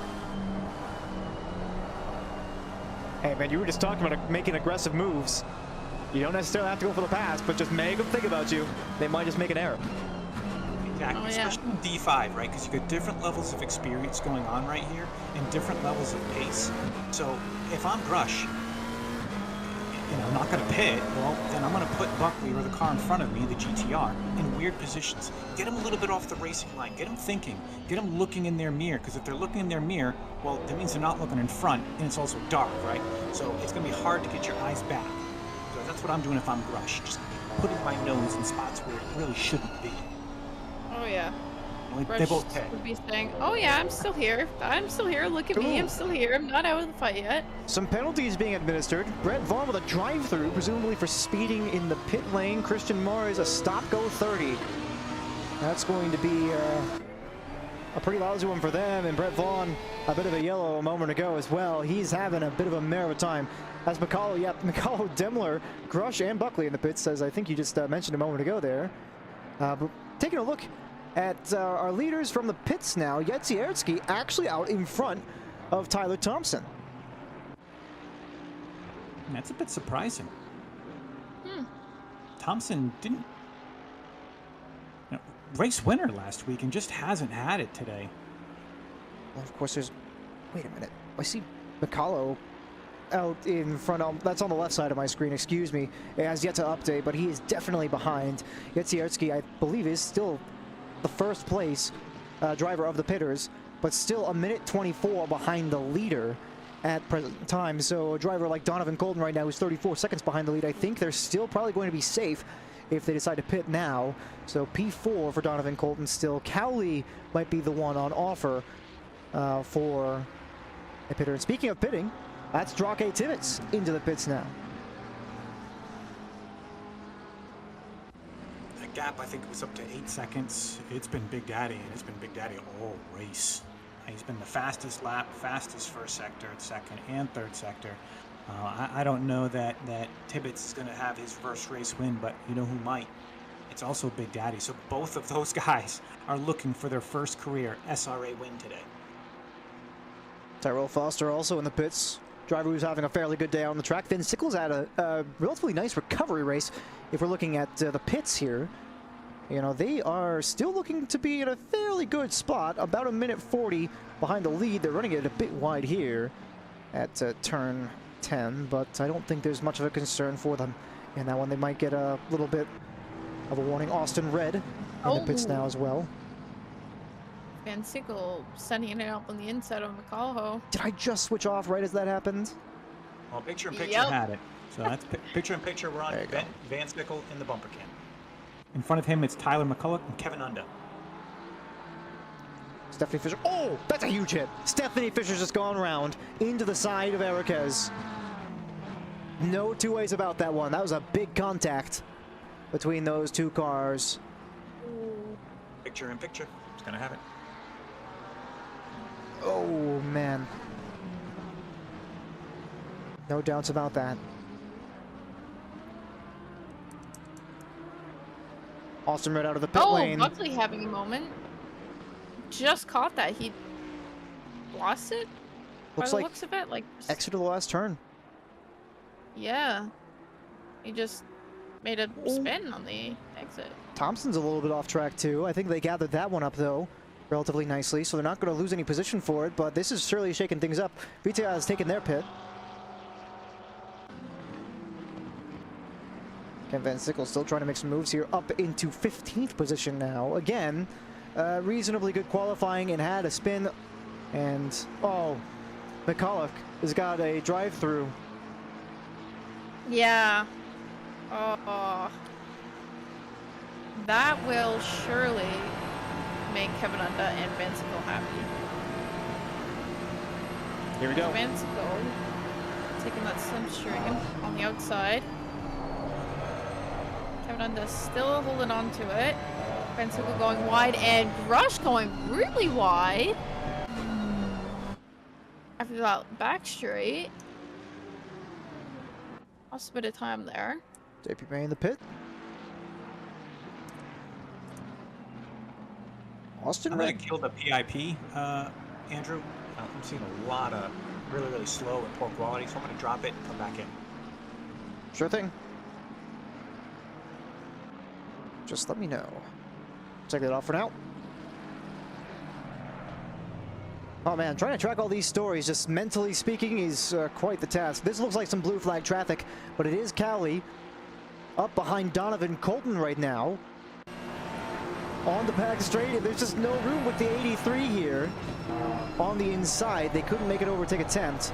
83 does back out and leave that space for the leading drivers at the end. Oh, Big Daddy. Oh, that was a yellow flag. It's just going into the pits. I've seen that so many times this race where I see it yellow, I immediately switch on to them, and it's just them pulling off into the pit lane. That gave me near about a heart attack. Oh, Vita has got an actual yellow flag here, though. Oh, no. It turned 9, turn 10, maybe? That's a lot of time lost. Lots of time lost. Greer's going to get out in front. Greer, though, has not taken their pit just yet. They do lose that one out of Drake Tibbetts. who now makes their way up into 4th place. Rocket Tibbets. And Big Daddy's rolling now, so they should have this one against Rocket Tibbets. You have no questions asked about that one. But the gap, I think, might have come down a little bit to the lead there. It's still 10 seconds, though.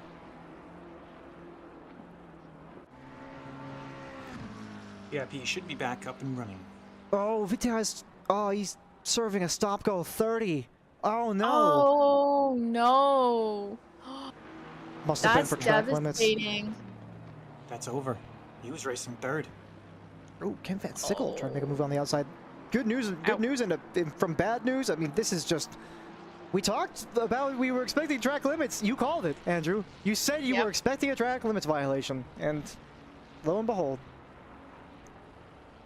Well, stop 30 would be speeding pits. Drive-through would be track limits. I thought it was the other way around.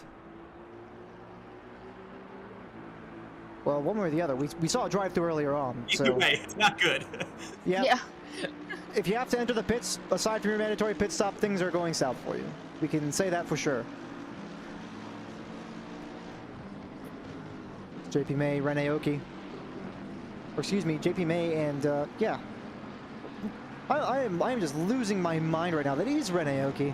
I gotta start having more faith in myself. Wait a minute.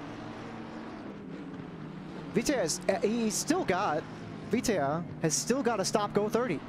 Did they speed in the pit lane for a second time after serving their stop-go 30 penalty? Oh. No way. Oh, whoa, big moment there. JP May's got a yellow flag. They're off circuit a little bit. Is the PIP ready to go again, or? PIP's up and running. Go ahead. Copy that. Back up. Oh. I just turned it back on and nothing happened. There we go. Excellent. That's some rubbing his racing moments again. It's the same story. It's McCullough and Buckley. Gotta love it. Same with Kevin Unda and Vansickle. Yeah. Vansickle just trying to take that slipstream, but like after that right-hander goes side by side, but still doesn't get that position from Kevin Unda. Oh, and has a little bit of a moment, almost going to Grush. I wonder if maybe starting to lose a little bit of focus. Grush has got that position. Yeah, tends to happen. Aoki being tailed by Red very close behind indeed in that Lamborghini. Oh, maybe a bit of late braking there, and now in towards turn last. Red Aoki in the inside. Red is going to try to force this move, and it might just be done. On board with Aoki, and they are just a little bit behind, but that power in the GTR, and they might just have it here. On the front straight, Ren Aoki outside of turn 1, and the move is done. GTR power, baby. More power, baby. There you go. I will say, we've had some quality fights going back and forth. Oh, yeah. A lot of fighting going on at Paul Ricard. I mean, there's a back straight, too, and just depending on your wing setting, which I assume a lot of drivers have their wing setting low, or if not, then that's really going to affect them on that back straight. But they'll have the performance on the slower corners. Here's a good question. Cowley not fighting Big Daddy for position necessarily. Cowley still has to pit. Yeah, that's right. But this is not what Big Daddy wants either, right? No, absolutely not. He's got a gap to Tibbets, but Cowley needs to pit, and that's the Ferrari right in front. And Colton just up ahead also hasn't pit. Oh, Cowley certainly running Big Daddy now on that one. This is a lot of time lost. Already a second has been gained back by Tibbets this lap. So Big Daddy's in a bad spot. They need to get the slipstream on the back straight. And it looks like it's 2 seconds down now. Tibbets is starting to catch this fairly quickly. And Big Daddy's got a bit of a gap here, but they should be able to pull this one back. Surely they just slip on by. Oh my goodness. Oh my goodness, look at that power differential. Oh. if I'm Daddy, I'm hitting my flashers non-stop. Cali can still slip back into this, though, if they want to try to fight this for whatever reason. Oh, the slipstream's not even powerful enough. That Ferrari, in comparison to that Bentley, I mean, there's just nothing to be done about it. Cali just can't pull it back. Big Daddy's got the move done. Although Cali's still having a proper look at this one. I'm not looking away from this just yet. Cali, oh, that was a bit of wheel spin. Surely that gives Big Daddy the space that they need. And I think I'm ready to flick away from this one now. I'm gonna go to Kent Van Sickle, who's right up behind Josh Grush. Two drivers we've spoken about quite a bit in the last two races at the very least, and that's a good run here for Kent Van Sickle up the inside towards the back straight. Josh Grush most likely going to have the slipstream in. The McLaren has been fairly mighty in a straight line here, especially compared against the Ferrari. With the slipstream, I think that this is going to be no contest. Josh Grush, podium last week better than Van Sickle looking for his first. Oh, yeah. Nothing in it. McLaren, oh, hitting the wall of air though. And not quite a 100% cut and dry overtake, but I don't think Kent is going to be too eager to fight this one necessarily. Going to try for the slightest of switchbacks, and that's just about going to be the move done. If they both hit their braking markers correctly, it should be, well, the end of that battle. Kent Van Sickle maybe even had an opportunity to cut up the inside there, but I think he knew better. Might still have the opportunity into this braking zone, just a little bit slower on the power. Perhaps he's going to send it. Kent Van Sickle up the inside. And space was given, and now forcing. Going out wide. Oh man, that's a move. Was that a track violation, do you think? I don't know. I don't know about that one. I don't know if there's any time gained. I don't think so. But I don't think it really helped him. What a move. What a send. Yeah. Josh. He just sent it. Just send it. Still the slipstream. We talked about it before. On Paul Ricard. Josh Grush with a lot of speed here in towards the braking zone, pulls out to the left. Not quite later on the brakes, and the 634 is going to stay ahead here at turn one. Oh, maybe a little bit of wheel spin there. Amaka can't quite get down on the power as early as they'd like. They're going to stay behind for now. Got a little rivalry developing between these two. These guys were next to each other last week, too. Buckley's gone around. T-Last again. Buckley, mare of a race for them. Kevin Undon, Ian Demler going at it. I think Ian Demler may have just gotten a move done. If you want to see if you can get that back about 15 or so seconds, I'll get back on with Josh Grush. Actually, Tyrell Foster. Another move on the back straight for Tyrell Foster. We just barely missed that one, but he's been having a swell race he has.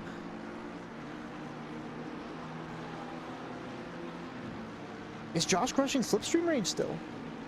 I think he might just be, but he's not going to pull it back, that's for sure. So this will be an ongoing battle between Van Sickle and Grush. I mean, if Van Sickle hadn't sent it as hard as he did, there's no telling where they'd be right about now. Guerrero's in the pits. Picture-in-picture is going to be on Big Daddy, your race leader, Donovan Colton. He's just gone past and needs to make a pit. So Big Daddy's ready to run away with this. Tibbetts is 8 seconds back. Oh, Van Sickle's just going well wide there. Ooh, near contact for a second. And Van Sickle, oh, what a send again. Wow. He sticks around the outside. Van Sickle is on something today. What is he doing? He's crazy. Wow. I'm impressed. A mad lad. It comes and goes for Van Sickle, right? We've seen him make these tremendous moves. Grush having a better exit. Right? This is just part of the course for him. That rejoin from Van Sickle might have been a little bit aggressive. The Ferrari going to lose out in a straight line here to the Macca. So, I mean, he's made some great moves, that's for sure. And you can see the 351 is giving respect to the space even when the move wasn't quite there. And now potentially up the inside of Van Sickle is the car behind the 305. What in the world is this? I don't know where they've come from. Is that a lapped car? Actually, I think it is. The 305 is getting involved in this battle. What in the D5? What is going on with you guys tonight? Watch 60 minutes of just Van Sickle and Grush going on. Just the two of them on Paul Ricard. It's crazy. Yeah, well, now the 305 getting in the mix has allowed Ian Demler to close up to the back. of the McLaren in front. Oh, Mike Callie's got a yellow. Nope, nope, never mind. He's just going into the pits. Race control. Why do you got to do me dirty like that? Picture in picture is going to be on Demler in his 913 McLaren. Just in front is another McLaren in Josh Grush, and it's Van Sickle. And that green-black Ferrari. Picture in picture. I got the wing cam. This is truly giving us all the entertainment value we could hope for. The McLaren's stronger in a straight line, so you got Demler and Grush behind on the straights, pulling up to the back of Ken Van Sickle, and oh, Grush, that's a well-wide line, and he's going to fall behind Demler now. Totally lost that position. There's He and another car. Demler were just right there waiting for him to make a mistake, and he surely just went for it when he did. Yeah, I'm good, not too far off this back line. Now there's Red. I see that. You don't want Red behind you. He's fast. He's the fastest of this bunch, too. Still kind of tracking the 1 second gap. Oh, Vaughn just overtaken by Rufus. I think Vaughn might have made a mistake. This is exactly the group I was just about to say I want to start tracking a little bit more. And now Vaughn, forced to take this corner a little bit slow, has got Music immediately behind. So we've got to keep an eye on that fight simultaneously. But Demler is now in the position that Grush was just in. And Ken Van Sickle, he has been making some errors, but he's been making up for it with the sheer aggression of the moves that he's been making. Yeah, Van Sickle, he had an incident very early on in this race. And we said it at that time. I mean,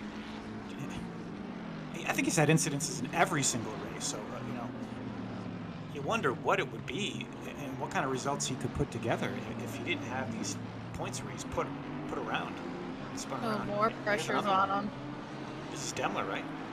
Yep. Oh, no! As soon as we talked about him having, oh no! Take that one back if you can on Helicam. I want to see that incident again. That was huge, just mega contact on the side pod for Ken Van Sickle. I'll make sure it's on the right car. I think it switches cars on you. Van Sickle's in the front, and then that's. Oh yeah, I did. Ah, the replayer. I've seen Brett Vaughn has now got a yellow flag as well. That allows Music and Buckley by. And speaking of, oh my goodness, on the back straight here. This is just about going to be a 3-wide scenario with Music, Buckley, and Rufus. They do sort that one out quite rapidly. Again, the slipstream is much too powerful. And then, of course, the GTR just dusting the other cars. The McLaren even, which has been relatively fast in the straight today, just cannot hold up against the Nissan, even without the slipstream. You see Raf Cab is in the pits right about now. Rufus is going to be a little bit wide there, but we'll keep it inside track limits. What a mare, though, for Ken Van Sickle. Yet again being turned around, and I'm trying to... Did he... Oh, no, he's still in 15th place. For a moment, I thought he might have left the race server, but he's holding strong. A very unfortunate driver. That's all there is to say about it. Now, he's got pressure from May behind in the Bentley. Surely the power differential here is going to be enough. You just can't wear him down. Oh, wow. I knew the power differential was going to be there, but my goodness. Brakes on that Ferrari though. But back to Van Sickle, I mean, you could punch that guy right in the face and he's just gonna get right back up. Oh yeah. He's unstoppable. Without a doubt. I've got a little bit battle going on for P28 through P26. See that. Connor Farrell, Fatier, and Marie. Oh! Yeah. Fatier going really wide. Yeah, Vitae. Totally lost all that time. Oh, and he's really cutting that hairpin. Yeah, it was okay, yeah. Wow. I didn't like that. Well, Yeah. we are not ones to judge, but if there That's questionable. We'll just say that. We're just gonna leave that as it is, and if anybody has anything to say about that in the future, that'll be that. We've got JP May just up behind Van Sickle now. And oh boy, where have we heard that one before? Van Sickle, that looked like it was a little bit wide of track limits. That looked like it. I think we take a look at Cowley in P7. He's got Yezierski in front of him and Donovan Colton. These guys have now made their pits, right? Yeah, indeed. Was action here. Yeah. I completely failed to notice that. Good call. Tyrell Foster as well in P3. I mean, we've been focusing so much on the midfield action that That was a good catch there. I mean, Donovan Colton's still only 1.5 behind Mertson, who does still have to take their pit stop. So this is provisional P4 right now where Colton is. We're already down for the final 8 minutes. That went by really quickly.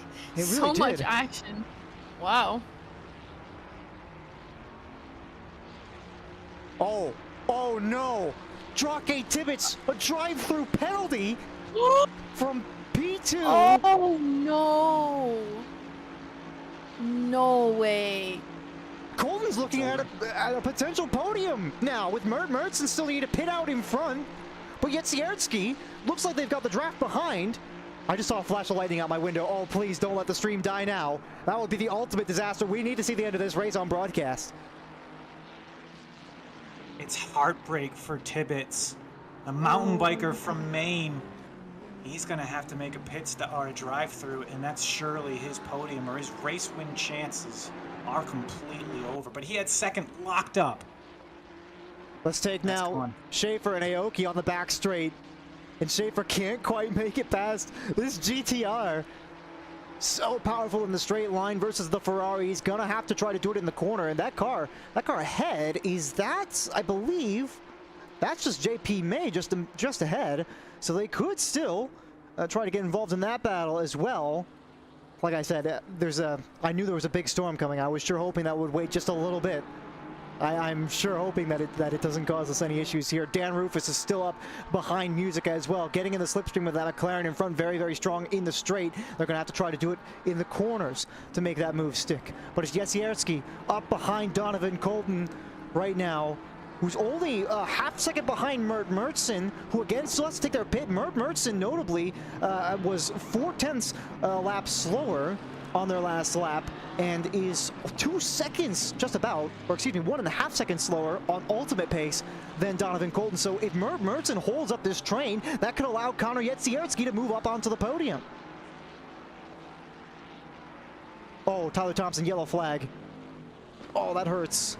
I don't think it'll be for a position though, so we'll move back. Just keep an eye on that one. They're in 8th place right now with Guerrero closing up behind, 2 seconds behind to be precise. I'm about ready to bite my fingernails here, guys. You know, maybe it wasn't so bad. I think Tibbets' gap is gone, or was enough. He's cleared that drive-through. He's still in I second. didn't even see that. Tyrell Foster's only 3 seconds behind. If Tibbets makes a mistake... So it wasn't as bad as it could have been. Imagine serving a drive-through and still getting a podium. That's T5. I didn't even see the gap. I wasn't paying attention to the gap. I just assumed that was going to be a devastating hit. But Foster, 2.7 second gap.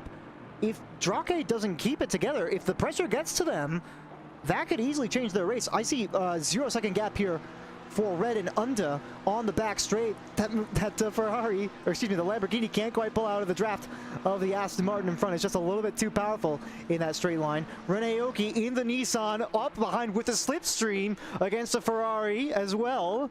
That's Nathan Schaefer in front. They can't quite get the move done. Mertson is in the pits now, so that frees up. Oh, what has happened here? Yetsiarski is right up behind Colton, with Cowley immediately behind them as well. This is going to be a complicated scenario in towards T1. Yetsiarski, maybe the switchback here from the car on the outside, but it will be the 8-4 that stays in the second of this train of 3. That's Yetsiarski in the AMG, number 84. Cowley in the Ferrari 296 in the middle of this. And then... Colton, excuse me. Yeah, Colton, Yetsiarski, in Cowley. We ride aboard Cowley in the picture-in-picture. That's going to be so close, especially with the draft on the back straight. I haven't seen much of the Mercedes. I know that the Ferrari needs that slipstream to stay competitive, so Cowley will get towed along, but Colton in the Aston Martin probably has the biggest advantage here. If we see Cowley close up to the back of that AMG in front and try to make a move, that could free up Colton to move up, but it's not going to be a podium if Drake Tibbets did not move down with that drive-through. And speaking of, Tyrell Foster, 2.0 seconds behind that car in front. So keep an eye out for that gap as well. Now down to 0.2 of a second. It's Yetsiarski right up behind Donovan Colton. And I'll get on the wing camera for now. One single mistake could change the shape of this race for any of these drivers. But I'll leave you on the PIP on that one. I'm going to take a moment now to move over to Greer. just off the back straight here. That's Tyler Thompson just ahead, who had a bit of a moment earlier on. Austin Red and Ian Demler also up behind Kevin Unda. This is for 10th position. So close battles all the way down the list. This is the Lamborghini against the McLaren. There's nothing in it for the Lamborghini, but how are they going to navigate this one with a car in front? The line that Kevin Unda will take, that McLaren coming up dangerously close. Oh, that was very nearly contact. A bit of a slide here, and Austin Red's not going to be able to save it. Austin Red, perpendicular meeting with the barrier, and Demler gets away. Oh no, disaster. I mean, a solid fight ending in that way. I don't know what else there is to say about it. Yeah, Austin Red was in perfect position for fighting for this championship after a second place finish and a fourth place finish. And that's come quickly to a heartbreaking end. With just 2 minutes to go, too. Can't overstate how heartbreaking that must be. Now it's Demler against Unda. McLaren versus Mercedes, and once again we've seen this Evo pull so much in the straight lines, and it looks like it's going to be much the same story here up into turn 1. Mercedes on the inside, that's the 129. They can't quite keep it side by side, but they're still going to force the issue into turn 2 and potentially turn 3. Huge spin there for the 129. And it looks like Demler gets away, but Kevin Unda has had an absolute nightmare out of the exit of turn 2. Hang on a second. Demler just completely missed that corner and just went right through it. Wait. Oh, he's got a drive-through after that. Drive-through. Oh, track cut there must have been for Ian Demler. I guess at the very least that's some vindication. Kent Van Sickle and Ian Demler now in a little bit of a fight. Austin Red up behind Ren Aoki. Thomas Greer behind Tyler Thompson. But it looks like Donovan Colton has well and truly wrapped up P4 just about. Yetzierski is behind. The leader is on the final lap. And so will these drivers to be. As we cross T last year in just a second. Tyrell Foster not able to close that gap. By the way, 2 seconds behind Drake Tibbetts in front. But it looks like they will have that podium if they continue on pace. Again, biggest stories right now. Greer up behind Tyler Thompson for P7. Actually, Yetzierski just closed up to the back of Colton very, very suddenly on the last lap, only 2/10 behind for P4. That would be a huge change immediately at the end. It looks like they've got a blue flag traffic immediately in front. Ian Demler and Mert Mertson having a bit of a go at it. Mert Mertson, who has been a driver so far this season, not having very many good results. A lot of yellow flags for this one, but they might be able to finish with a top 10 if they can hold off Ian Demler, who's had a very solid race, with Van Sickle immediately behind. I don't know what else there is to say. So much action down to the line here, guys. Oh. But it's Big Daddy. I mean, this is the story. Last lap. He's now in Sector 3. This is lap traffic in front of him. He's hit 5 podiums in his SRA career. He had the second fastest time on the leaderboard this week. He was pole position. He's got 14 top 10s, 4 pole positions in his career. But this, is it going to be his first SRA podium?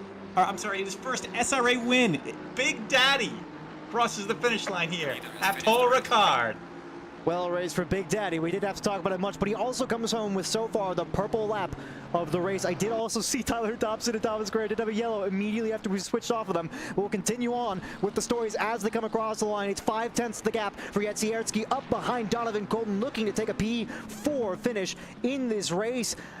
Drake Tibbetts, though, in his inaugural race this season, looks like they will have P2 under wraps. Tyrell Foster is 2 seconds behind, and it doesn't look like that's going to come to a head in terms of a battle for them. They are going to have a podium finish, though, will Tyrell Foster, as it looks like they both safely navigate the last couple of corners. Across the line, it's the 4-2-0 of Drake Tibbetts for P2 and Tyrell Foster for position 3. Donovan Colton around the final corner here for 4th place, closely followed by Yetzierski and Cowley. Thomas Greer still trailing Tyler Thompson for P7 as they are in the death throes of Sector 3, and it looked like it was just a slight mistake there for Thompson up ahead. Greer might look for a move into the final couple of corners here. There's only 2 braking zones to go. Space is afforded here for Thomas Greer, trying to look up the outside into the last braking zone. He's got the move on ahead, has to leave room at the apex. A little bit of contact is made. Tyler Thompson and Thomas Greer down to the line, and it looks like Thompson is going to have it, immediately followed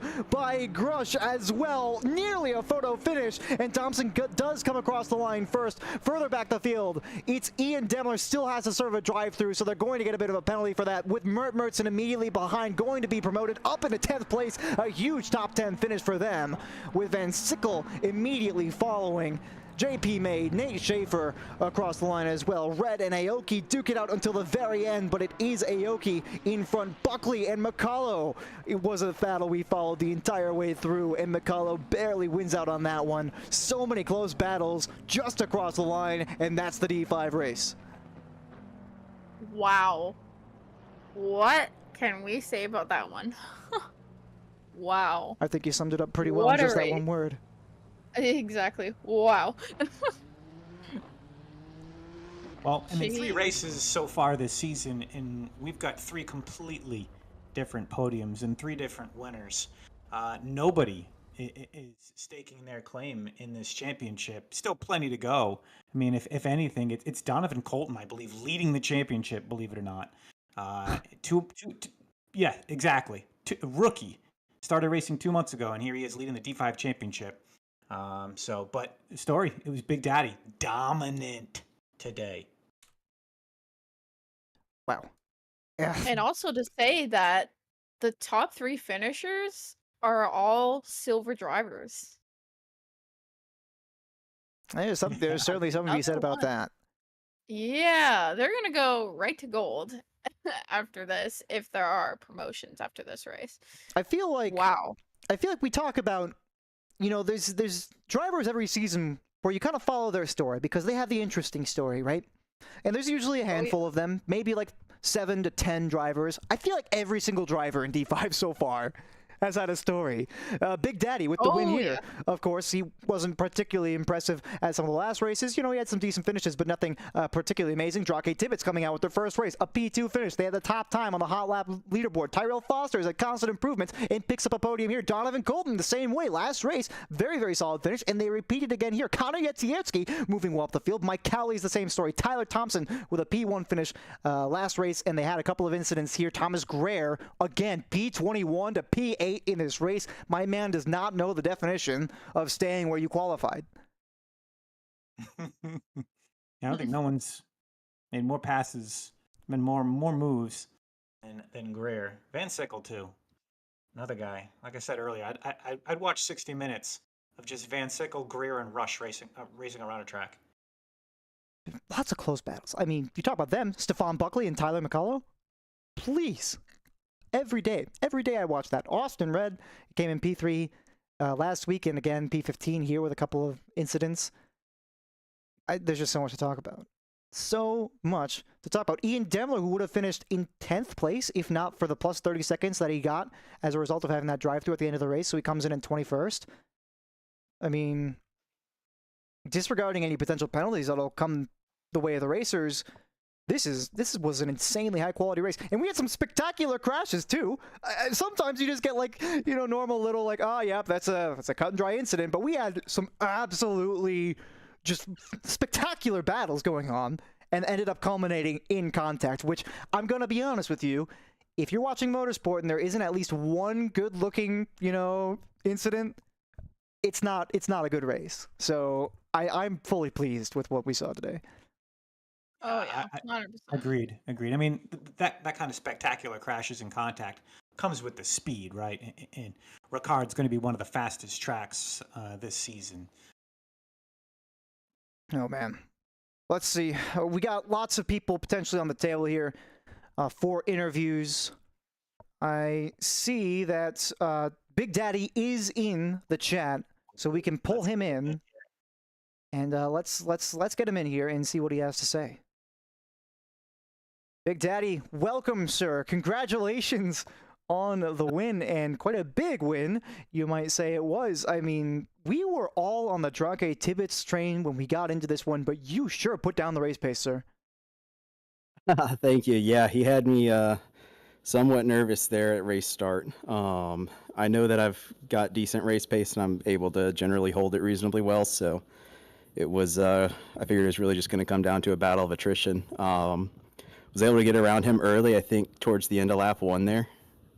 And he kept me real honest, especially like the first 20 minutes or so. I don't think he fell further than like maybe 2.5 seconds behind me. It was starting to give me Donington vibes from season 8. Well, But I mean, you ended with a gap. Of course, he did pick up a drive-through penalty at one point. Were you relieved when you saw that? I saw that and I said, "Oh man, thank goodness. I really just have to only keep this clean now, and we're set." Well, I mean, it wasn't necessarily the cleanest race ever. I mean, I'm sure you probably saw a couple of yellow flags being called out, but hey, you kept it clean, and you ended with, what am I looking at here, a 30, maybe 40-some second gap as a result of that drive-through penalty. He still came in second, but your race pace was just insane. Is this something that we should expect out of you further? No. Paul Ricard is just kind of my track, especially with the Bentley. This is probably the car and track combo that I have the most experience with. So I raced this car back in season 7 before they were doing the custom BOP, and I probably put 35 hours of practice in before that season, and then did a few hours of practice in the off season because I had a gut feeling this was going to be somewhere on the schedule. And then this is definitely the most I have practiced so far this season, and then probably the most I'll have a chance to practice for any of the remaining races as well. So I would not expect this kind of a repeat performance. I'm hoping that I can keep it more in the top 10 overall, but certainly cannot see myself running away with it. What's the drink of choice tonight? What are you going to celebrate with? You know what? I think it might be time to finally break open the bottle of Hibiki Harmony that I got. That's been There sitting. we go. There we go. Congratulations. First SRA win, right? Yep, first 4 seasons in the making. So it's been long Wow. enough. Huge congrats to you then. Thank you. That means your gamble really well paid off. Well, I mean, do you have? I just got to say, do you have anything else to say? Because I mean, you had just a phenomenal finish, especially considering, everything else. You put in the work. It paid off. Everything went well for you today. I mean, you got to be feeling on top of the world. So you got any last shout outs before we send you off? I am. This is just such a huge weight off my chest, and there's absolutely no way I could have done this without the support of everyone in OBDA. That is an incredible group of folks, and I'm so glad to be a part of that. Well, thank you very much for joining us, and again, congratulations on your win. Thank you so much, guys, and thank you so much for hosting the stream. You're welcome, sir. Always nice to get a little bit of the pushback on that, but really, I mean, it's its own reward, in my personal opinion. It's just so much fun to watch. Yeah, I mean, to get that first win, it only happens once, right? Obviously, it's a silly statement, but it feels so good, and it unleashes you. You come back next week, and you start to think it's possible. I've got 1, right, and I've raced 4 seasons, and that doesn't happen very often. So you got to treasure those moments. Yeah. Oh yeah, 100%. I also only have the 1 from last season. That was before Roy K decided that he was gonna really start trying. That man is an absolute bullet on track, so he was really taking it easy on me in the early stages of the season. So I was lucky to pick up that 1 win while I had the time. But let's just see if there's anybody else in the chat here. I see Van Sickle is in there, but he is muted. Josh Grush also in. I know we talked to him last week, so Foster, if we could, Tyrell Foster or Tyrell Tibbets. Foster, yeah, let's bring him in because he had a very solid finish. So let's bring in Tyrell Foster just now. Mr. Foster, are you there, sir? What's happening? Welcome into the commentary booth, my friend. I talked to you a little bit before the race, and you had quite the spectacular result here. P3 on the podium. I'm just happy to be here, man. Well, I mean, you earned it. You earned it. You were close, too. If Drake Tibbets had just been a little bit slower, you could have been P2. Yeah, me and him were actually talking about it. We both ran our fastest laps of the race on the last lap, and we don't know where the pace came from. We both wish that it came sooner. Yeah, well, I mean, Well, for you, we kind of saw it building, right, Tyrell? Looking back last week at Snetterton, you sniped away the fastest lap in those last closing laps, and then you finished with a P6. You weren't around for the first week, but it's been building. Did you think a P3 was within reach today? Not necessarily. I was really shooting for just top 10. That's the goal for the whole season. Top 10, stay close in the points finishing. And when the pit cycle came around, I pit a little bit earlier, and I realized, I was like, oh, okay, I'm gonna make up some spots here, but I didn't realize I would finish third. Big shock here. well, I mean, Yeah. Some moving things up. broke your way too, right? Vitae, I think he was pretty much locked into to P3, and I think he had an off, right? So that opened up the door for a number of drivers, and you were the one to come out alive and grab it. Great race. Yeah, I believe it was a stop go 30, and I thank you guys. Great commentary from you guys. I cannot wait to go back and watch it all. Yeah, well, you Yeah, had a of couple of course. quality moves. I'll say that for sure. So you should be excited. Selena? Oh yeah, 100%. I mean, what I can say is Tyrell, you put on such an amazing performance out there on the track, and it was incredible to see. I thank you. I thank you sincerely. Yeah, You're well, Keep very building that welcome. momentum, man. Keep building that momentum. Keep up that momentum. I appreciate it. Hopefully, they don't put me in gold though. Oh yeah, sure enough, you'll get a win, 100%. I can definitely see it right now. I just need a track that I like better. The tracks haven't been bad, but they just aren't my track. well, thankfully you know the schedule. So are there any of your tracks further down the line this season? Not necessarily sure. I'd have to say, out of all of them, I'm really looking forward to Red Bull. And what else do we have here? I'm looking forward to Red Bull. We got Indy, not so Valencia, much. Spa, but Spa. Indianapolis. Spa is one that I'm hoping to snag it at. Spa in the wet too. So Spa in the wet. Yeah, that- that's I a don't bit of a know if- twister. I don't know if anybody else that I've ever spoken to so far this season has said that they're looking forward to Spa in the wet. So you might be one of a kind, sir. I've had some success there. In iRacing, I won the 24-hour race with a couple of my friends. Oh, incredible. So it's a track that I can turn my brain off and just drive. And I think that's honest to God what it comes down to in these races. A lot of people get in their head and start thinking about what they need to do and what needs to happen. Just drive. Oh yeah, 100%. Just drive.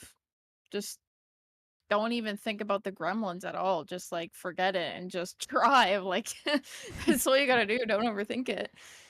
Yeah, it's a lot simpler when you dumb it down like that. Drive, stay between the white lines, don't spin the tires, don't get the car Yeah. sideways. You just Keep hop in it the car. clean. you hop in the car, drive around the circuit. And if you want to beat everybody else, just drive a little bit faster. You know, it's really Drive a that little easy. bit You know, Just step on the gas a little bit harder. just step on the gas Yeah, a little bit harder. exactly. Just shift into 19th gear like they do in Fast and Furious, and send it as they say. But Yeah. before we let you go, you got anything else you want to say to the audience before we send you back? I mean, 17th to 3rd, phenomenal performance. You're looking forward to more tracks in the future. You are 4th in the driver's standings, I think, before drop races. I could be wrong on that, but I see on the ACC SM you're looking pretty good. So, any last thoughts? Just a shout out to Stardust. Shout out to Big Daddy. He put on a great race tonight. Shout out to you guys. Shout out to SRA. Thank you very much, sir, and we'll see you next week. All right, y'all have a good one. You as well. What a he's a fun he's guy. a stand-up guy. Yeah. Yeah, Can't say he is. He's a great guy. I was talking to him before the race, and I was offering to him because I was looking at his sector times on the hot lap leaderboard, and I was like, oh, you know what? I could offer you some advice if you want. He says, no, I'm gonna take it easy. I don't want to run hot laps before the race. It'll just get my nerves up. And lo, he places P3 from 17th position. Wow. I think that man's on to something. I shouldn't have said nothing.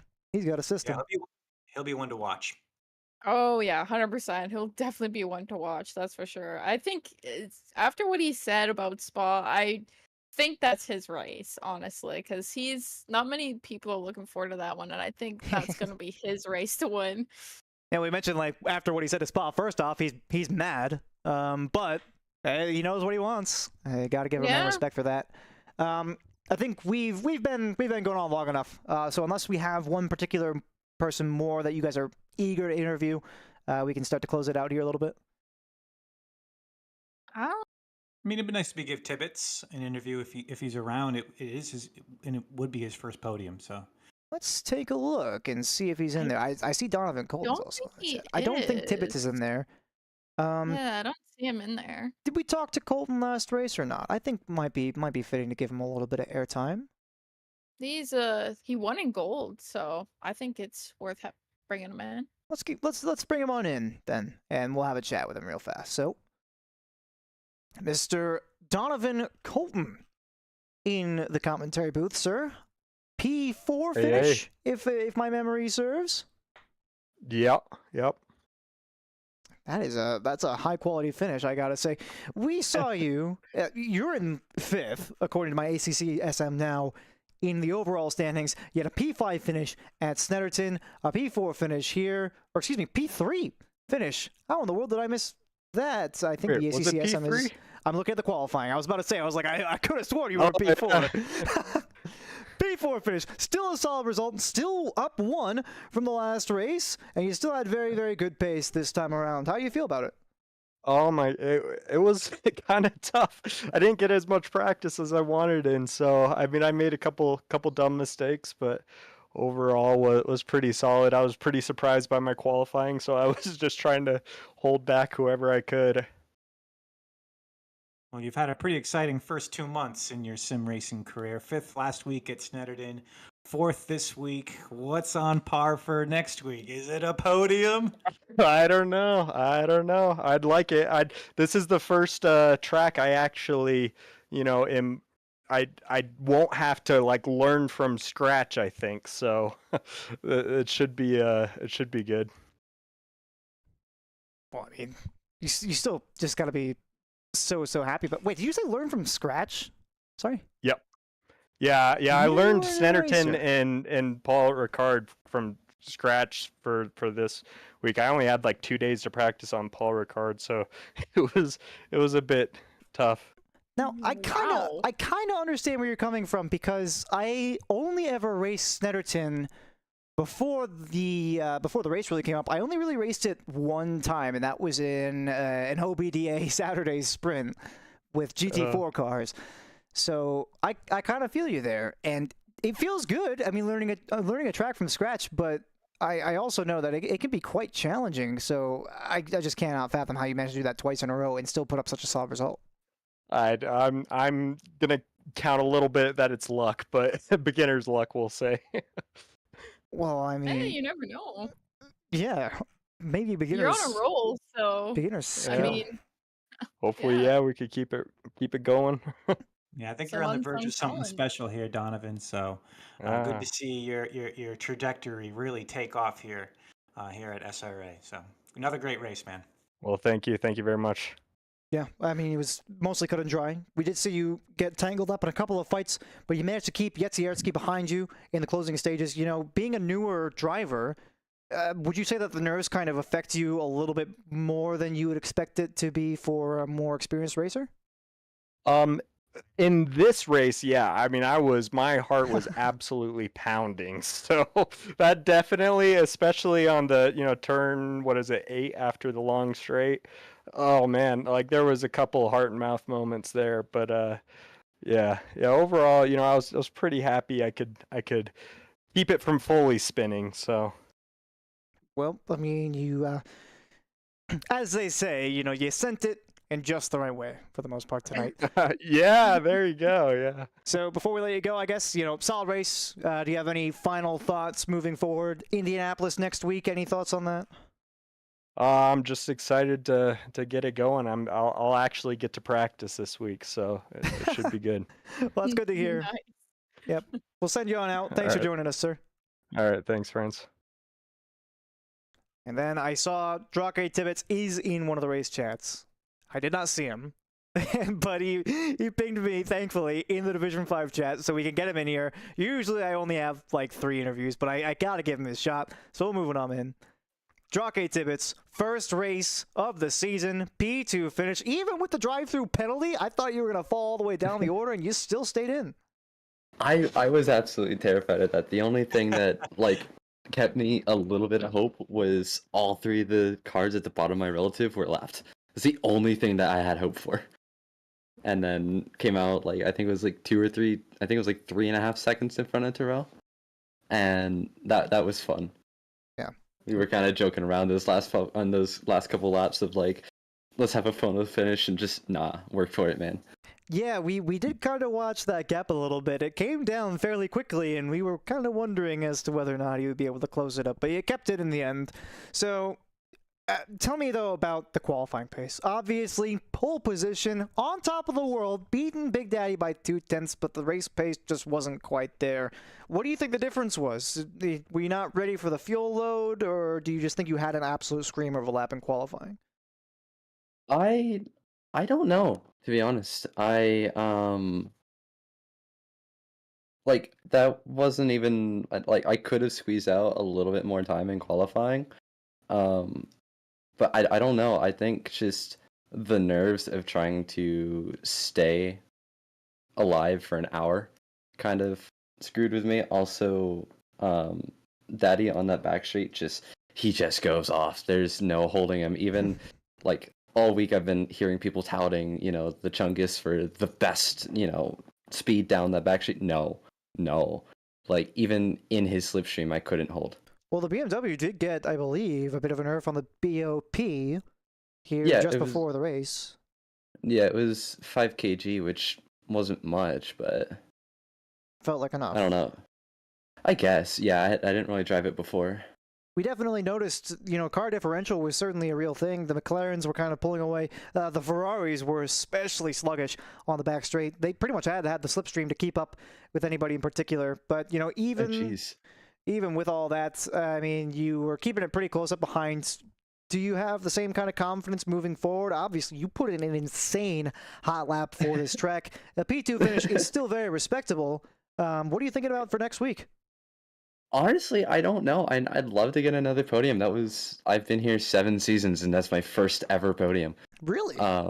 Yeah. Oh, So, amazing. so of course, I was hoping for a win and all that stuff, but like I'm still like super ecstatic over the podium. That's awesome. If you keep up the pace, I don't know. Yeah, I'm sure you were listening actually because you messaged me in the chat, but you probably heard Big Daddy say that he wasn't so confident in his ability at Indianapolis, but he did also. He did also take the win by a little bit of a margin. So fingers crossed, maybe for you next week. Maybe you get that first dub because you certainly had the speed. Maybe, I don't know. Indy's not my favorite track either. I haven't done many laps there. It's kind of jank. Kind of jank. A wise man once said, kind of jank. Andrew, Selena, any other questions you got here? Not really. Just to recap, like watching you just make a comeback from that drive-through, like seeing that pace compared to like everyone else in the back, like that too was also incredible to watch, just seeing that immense pace you and Big Daddy had and just recovering from that drive-through as if nothing happened.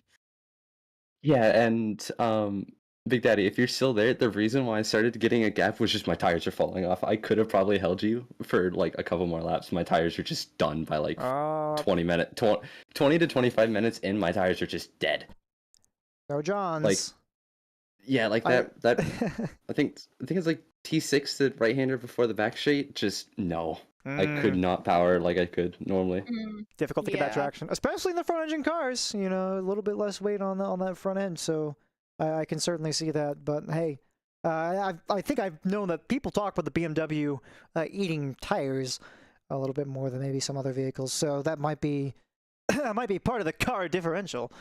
Shall we say? I mean, this is only my second, actually no, my only SRA race with the M4 this season. I haven't really driven it ever. Like I've done the hot laps and that's about it. Well, now you have, but True. I mean, now we're kind of cutting down to the wire. We've gone a little bit over time here. Yeah, now you're okay. So, Andrew, unless you got something else to say. Congratulations on your first podium, and we hope you make it around for some of the other races. You're exciting to watch today. Congratulations. Thank you. Yeah, congrats. May I leave you on a final note? What if I said no? Of course you can. I mean, yeah, go for it. No hate, you're all good. It's pronounced Straka. Did I? I thought what? You know. Don't worry, don't worry, don't worry. It's fun. I'm just too letting much you to know. remember. Nobody's It's too nobody's much to gonna remember. pronounce it right. All right. Well, thanks for joining us, and we'll see you next week. You're welcome. You too. Bye bye. Well, quickly, this couldn't be possible without the sponsors. So we do need to make sure, you know, the stream and everything you see here, it's like I said, not possible without them. So a huge thank you to our title sponsor for supporting us here at SRA, as well as support from Documise. It's a modern business solution for product management. Go to documise.com to learn more today. Support from Retro Saga. It's a North American-based gaming company that provides accessories for your favorite classic systems, including Nintendo, Sega, PlayStation, and much more. Enhance your retro gaming experience today at retrosaga.ca.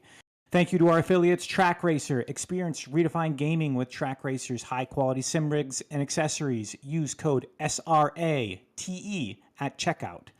Armamentario, a toolbox for ACC that will enhance your chance to win.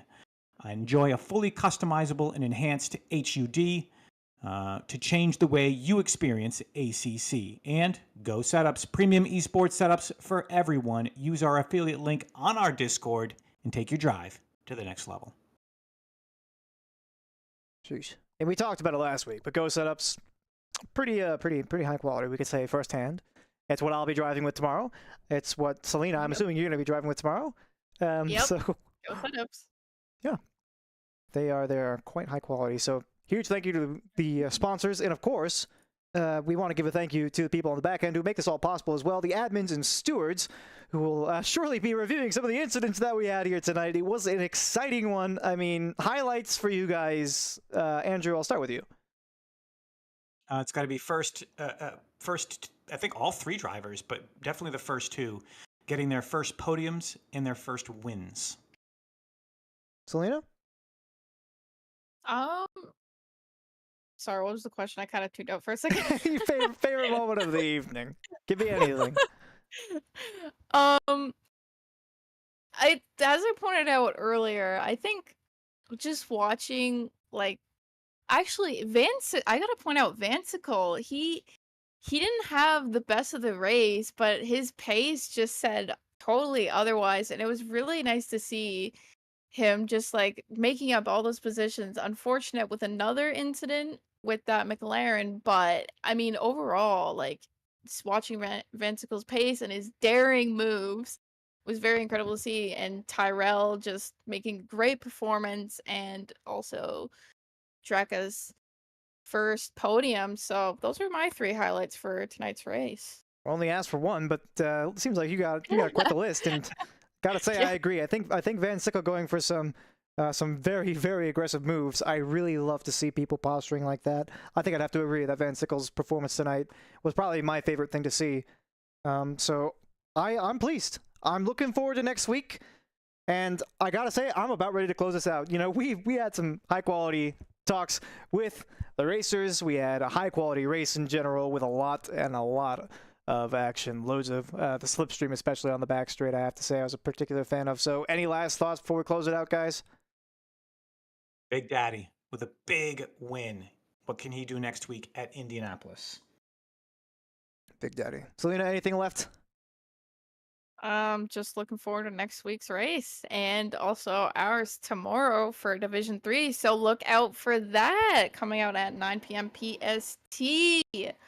That's very true. I thought it's going to be an exciting one for tomorrow. So it's not done yet, ladies and gentlemen. Yeah. Got a whole nother race tomorrow. Well, we won't be back live. We'll be, the ones featured on the stream, and ideally not hitting any other cars. Yeah, we'll keep that in mind. Unless Selena qualifies in front of me, then hopefully she does hit another car. I would really, really like that. I mean, sportsmanship. I have no expectations. Sportsmanship Yeah. and all of those things.